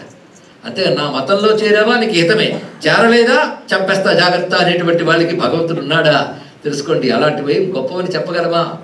నువ్వు ఇందులో చేరితే బ్రతుకు, లేకపోతే చంపుతావు, అలా కాకపోతే పారిపో అని చెప్పేవాళ్ళు ఉన్నారు మనకి. అవి ధర్మాలను ఎలా అంటామండి? సర్వభూత హితాన్ని బోధించే సనాతన ధర్మం మాత్రమే భగవంతుడిని పొందించగలదు. అదొక్కటే నిజంగా మతం అని ధర్మం అని పేరుతాయి. సర్వభూత హితులు సాధు చిత్తులు, ఇందులో ఎన్ని లక్షణాలు చెప్తున్నాడు చూడండి.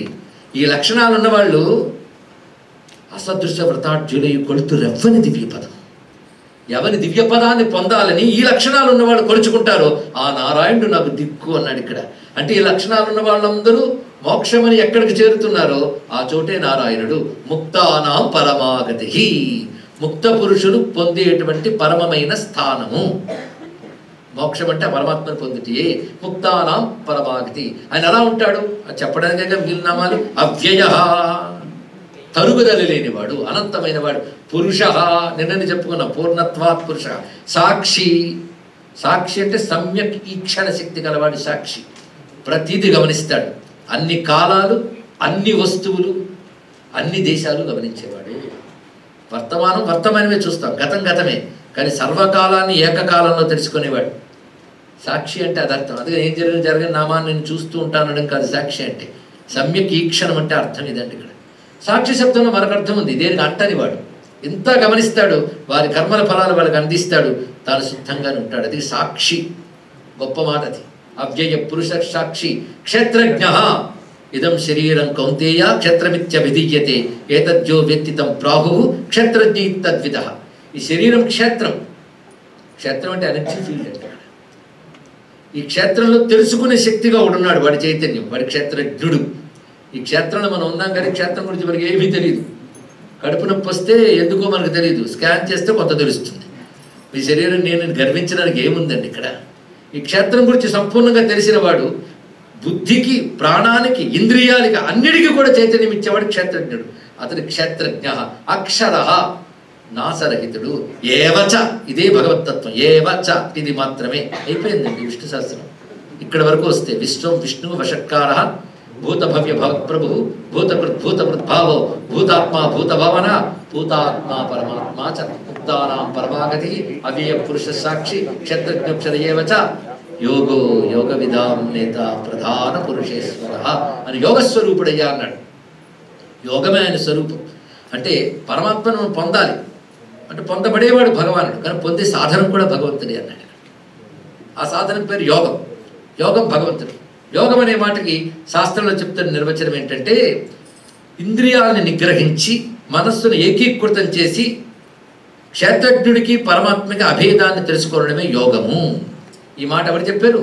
భగవద్గీతలో స్వామి చెప్తున్నాడు, జ్ఞానేంద్రియాణి సర్వాణి నిరుధ్య మనసా సహ ఏకత్వ భావన యోగ క్షేత్రజ్ఞ పరమాత్మనోహో. ఇప్పుడు యోగం అంటే ఏమిటంటే బోల్డ్ని వచ్చేస్తాయి. ఈ యోగా ఆ యోగా, ఇప్పుడు యోగా పరుడు వాడినంత విచ్చలవిడిగా ఎక్కడో చూడం, అంత వాడుతున్నారు. ఆ మధ్య చెప్పని పేరు యోగా, రకరకాల యోగా. ఇంకా యోగాని ఎన్ని రకాలుగా వాడాలో, ఆవకాయ యోగా, ఈ యోగా యోగా చాలా పేర్లు వస్తుంది. యోగం అనే శబ్దానికి అర్థం చెప్తున్నాడు చూడండి. ఇది ఒక్కటి క్లియర్ కట్ యోగ. జ్ఞానేంద్రియాని సర్వాణి నిరుధ్య మనసా సహా, ఇంద్రియాలంటి జ్ఞానేంద్రియాలను మనస్సుతో సహా నిరోధం చేసి క్షేత్రజ్ఞ పరమాత్మనోహో ఏకత్వ భావన, క్షేత్రజ్ఞుడికి పరమాత్మకి ఏకత్వాన్ని తెలుసుకున్నట్టే యోగము. అంటే శరీరంలో నేను ఒక చైతన్యం ఉంది. అది ఇంద్రియాలదా, బుద్ధిదా, ప్రాణాలదా, ఎవరిది? అదే వీటన్నిటితో కలిసి చూస్తున్నప్పుడు జీవుడు.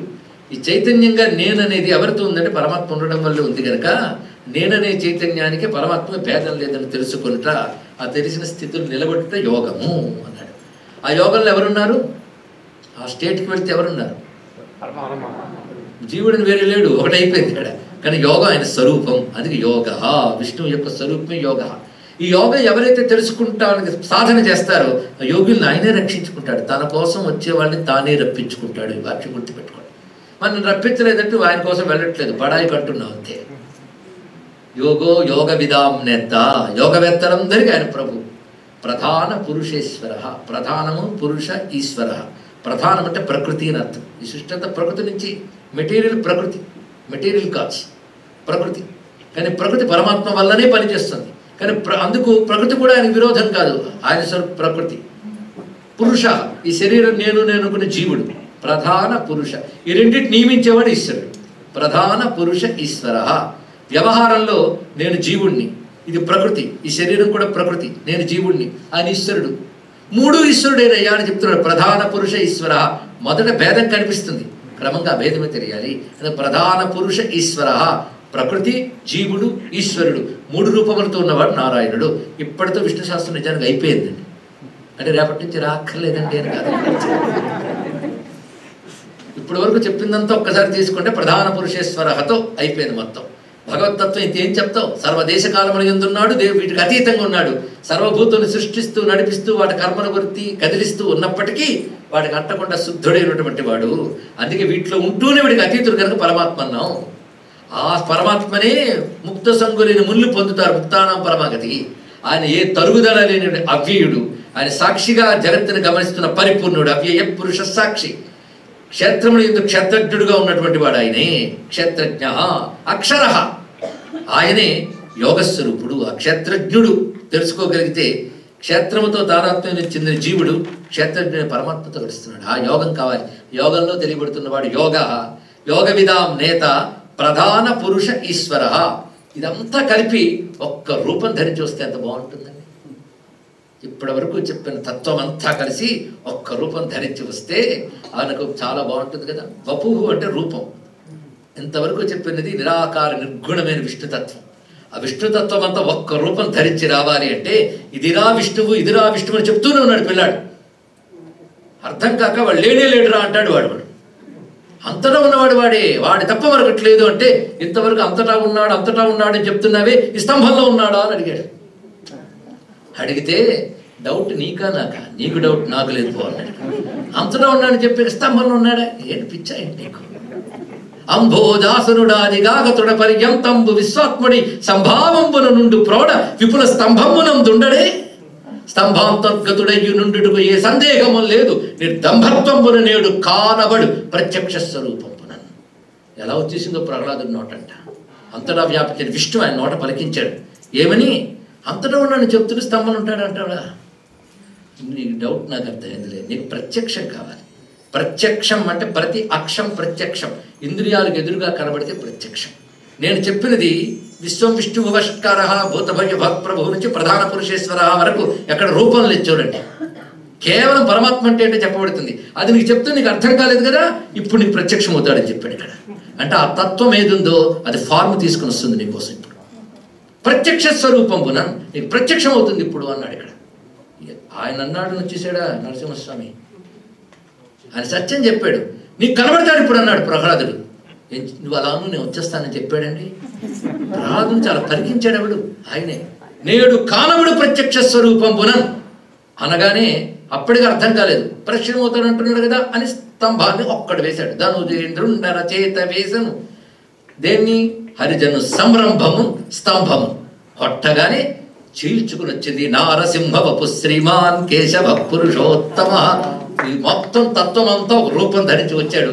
ఆయన నారసింహవపుః, నరసింహస్వామి రూపంలో వచ్చినటువంటి వాడు అన్నారు ఇక్కడ. అయితే నరసింహస్వామి అంటే ఎవరయ్యా? విష్ణువా, బ్రహ్మ, రుద్రుడా? ముగ్గురు ఒకటే అని చెప్తున్నాం కదయ్యా. ఆనాభేర్ బ్రహ్మణో రూపం, ఆగళాద్ వైష్ణవం వపుః, ఆశీర్షాద్ రుద్ర రూపం తం తదగ్ర సర్వత శివం అని నరసింహ సహస్రనామాల్లో కనబడుతున్నది ఇక్కడ. అందుకని ఎవడయ్యా అంటే కేశవ. కేశవ అనే మాటకు అర్థం అందమైన కేశములు కలవాడు. ఇది ధ్యానానికి పనికొస్తుంది. కేశములు అంటే రశ్ములు అని అర్థం, కిరణములు. ఎంత నాలెడ్జ్ చూడండి. భగవంతుడు కిరణాలతో, అందమైన కిరణాలట. అందమైన కిరణాలు అంటే గోల్డ్ కలరు, ఎల్లో కలరు కాదు. ఏది ఆనందం కలిగిస్తుందో అది అందం. ఉదయాన్నే సూర్యకిరణాలు వస్తున్నాయి, చంద్రకిరణాలు ఉన్నాయి, అగ్నికిరణాలు ఉన్నాయి. వీటి వల్ల ప్రపంచం నడుస్తుంది. ఈ కిరణములన్నీ భగవంతుడు ఆ కిరణముల ద్వారా ఈ సృష్టిని నడుపుతున్నాడు. ఇలాగా లోకానికి ఆనందం కలిగించే కిరణములకి కేశములు అని పేరు. కేశాహ రశ్మయ అని నిరుక్తం. అలాంటి కిరణాలతో ప్రకాశిస్తున్నాడు కనుక కేశవ. ఇంకొక అర్థం కశ్చ అశ్చ ఈశాహ యస్య వశో వర్తంతే, యస్య వశాహ వర్తంతే కేశవ. ఇది నిర్వచనం. కా అనగా బ్రహ్మ, ఆ అనగా విష్ణువు, ఈశ అంటే రుద్రుడు. ఈ ముగ్గురు స్వరూపం ఎవడో ఆయన కేశవుడు అన్నారు. కానీ నారసింహవపు ఎవడయ్యా అంటే బ్రహ్మ విష్ణు శివాత్మకమైన పరమాత్మ. నారసింహవపు కేశవ. నారసింహవపు శ్రీమాన్. శ్రీమాన్ అంటే భగవంతుడు రూపం ధరిస్తే శ్రీమంతమైన రూపం. శ్రీ అంటే శోభ, శ్రీ అంటే జ్ఞానం, శ్రీ అంటే కళ, శ్రీ అంటే కాంతి. ఇవన్నీ ఆ రూపంలో కనిపిస్తున్నాయి. కానీ శ్రీమాన్ కేశవ. అతడు పురుషోత్తముడు అన్నారు ఇక్కడ. అంటే జీవుల్లో ఒకడు కాదు, సర్వశ్రేష్ఠుడైన పరిపూర్ణమైన పురుషుడు కనుక పురుషోత్తమ వరకు వచ్చింది. నారసింహవపు అంటే నరసింహస్వామిని చూపిస్తున్నాడయ్యా అన్నారు. ఇదేంటంటే ఇంత నరసింహస్వామి ఒక్కడి గురించేనా? కాదయ్యా. నారసింహ అనే మాటకు అర్థం ఏంటంటే ఒక నరాకృతిలో కనబడుతున్న శ్రేష్ఠ రూపం. సింహం అంటే శ్రేష్టం అని అర్థం ఇక్కడ. నరాకృతిలో కలుస్తున్న సింహ రూపం. కానీ భగవంతుడు రూపరహితుడైనప్పటికీ భక్తులను అనుగ్రహించడం కోసం కరచరణాదవయవాలతో నరుడు వలె కనబడుతున్నాడు. కానీ అది సింహమయ్యా, శ్రేష్టం. అందుకే ఉత్తిష్ట నరశార్దూల అన్నారు ఇక్కడ. అది నరుడు వలె కనబడుతున్న నరసింహమయ్యా అన్నాడు ఇక్కడ. నర అనే మాటకు అర్థం ఏంటంటే జీవుడు అని అర్థం. ఈ జీవభావం ఉన్నదే నేను అల్పుడిని, నేను పుడతా, నేను చచ్చిపోతా, నేను ఏడుస్తుంటా, నేను నవ్వుతూ ఉంటా అనుకోవడం జీవభావం. అది ఉన్నంతకాలం ముక్తి లేదు. ఆ జీవభావం పోవాలి. పుట్టుకలేని వాడిని నేను, సుఖదుఖాలకు అతీతుణ్ణి నేను, నేను శాశ్వతుణ్ణి, నేను ఆనంద స్వరూపుణ్ణి, చిదానంద రూప శివోహం శివోహం. అది విని పాడడం కాదు, అనుభూతి రావాలి ఇక్కడ. కనుక నీలో జీవభావం పోవాలి. జీవభావం పోయి ఆత్మభావం రావాలి, బ్రహ్మభావం రావాలి. బ్రహ్మభావం వచ్చినప్పుడు నేను త్రిగుణాలకు అతీతుణ్ణి, త్రిగుణాలకు బద్ధుడైతే జీవుడు, త్రిగుణాలకు అతీతుడైతే పరమాత్మ. నా స్వరూపం అది. యోగం అంటే అదేగా చెప్పుకున్నాం. నా స్వస్వరూపం ఎలాంటిది అంటే సుఖము దుఃఖము, లాభము నష్టము, పుట్టుక చావు, పెరుగుట తరుగుట, రోగము రుష్టు ఇవేవి లేనివాడిని నేను. నపానికి నపాద మనోబుద్ధి అహంకార చిత్తాని నాహం నచ వ్యోమభూమి. ఇవేని నేను కాను. మరెవరు నువ్వు? చిదానంద రూప శివోహం శివోహం అనే స్థితి కలగాలి. అంటే జీవభావం పోయిందా లేదా? కనుక నరస్య భావం నారం అంటే జీవుడి భావం పేరు నారం. సింహ అంటే జీవభావం తొలగించుట అని అర్థం ఇక్కడ. జీవభావం పూర్తిగా తొలగి పరమాత్మ భావం కావాలంటే విష్ణువు యొక్క అనుగ్రహం కావాలి. కనుక నారసింహ అనే మాటకి జీవభావాన్ని సంపూర్ణంగా తొలగించి బ్రహ్మభావాన్ని కలిగించే దివ్యమంగళ విగ్రహం ధరించి వచ్చిన వాడు నారసింహ వపుః. ఇది ఇప్పుడు ఎన్ని అర్థాలు చెప్పుకున్న నారసింహకి? 3 అర్థాలు గుర్తున్నాయా లేవు? మొదటి నరసింహ స్వరూపం, మూడవది ఆయన ఏ రూపం ధరించిన నారసింహమే. అంటే ఆ రూపం అందరి వంటి రూపం కాదు. విష్ణువుకి 4 చేతులు ఉన్నాయి, అయితే నాకు 2 చేతులు, అంతే తేడా. కానీ ఆయనకి చేతులు ఉన్నాయి కదా అనడం కాదు. అది నారసింహం. అలా కనబడుతున్నా అది సర్వశ్రేష్టమైనది. అదే కాదు, నీలో ఉన్న జీవభావాన్ని పోగొట్టే స్వరూపమయ్యా అది ఇక్కడ నారసింహ వపుః. అది శ్రీమాన్. శ్రీమాన్ శబ్దం విష్ణు సహస్రంలో ఎన్ని మార్లు వస్తుందో గమనించండి. శ్రీ అంటే లక్ష్మి, లక్ష్మీవంతుడు అంటే లక్ష్మీ నరసింహస్వామిని అందులో ధ్యానించవచ్చు, రూపంగా ధ్యానించవచ్చు. తత్వంగా చూస్తే సర్వజీవభావాన్ని పోగొట్టేటువంటి పరమాత్మ స్వరూపుడు. ఆయన ఎప్పుడూ కూడా జ్ఞానంతోనే ఉంటాడు కనుక శ్రీమాన్. లక్ష్మీదేవితో ఉన్న నరసింహస్వామి కనుక శ్రీమాన్. ఇది అనుకోవచ్చు, తప్పేం లేదు. భక్తిగా అనుకుంటే ఇలా అనుకోవచ్చు, క్రమంగా జ్ఞానంతో తెలుసుకోవచ్చు. కానీ లక్ష్మీ నృసింహ అనే భావమే ఉన్నది ఇక్కడ. నారసింహుడు ఎప్పుడు వచ్చినా బ్రహ్మ విష్ణు శివాత్మకుడే కేశవ. ఆయన పురుషోత్తముడే. ఇప్పుడు పురుషోత్తమ శబ్దం దగ్గర ఆగాం. రేపు దానితో ప్రారంభించుకుందాం. సర్వశ్రీ మహావిష్ణు చరణారవిందార్పణమస్తు. స్వస్తి.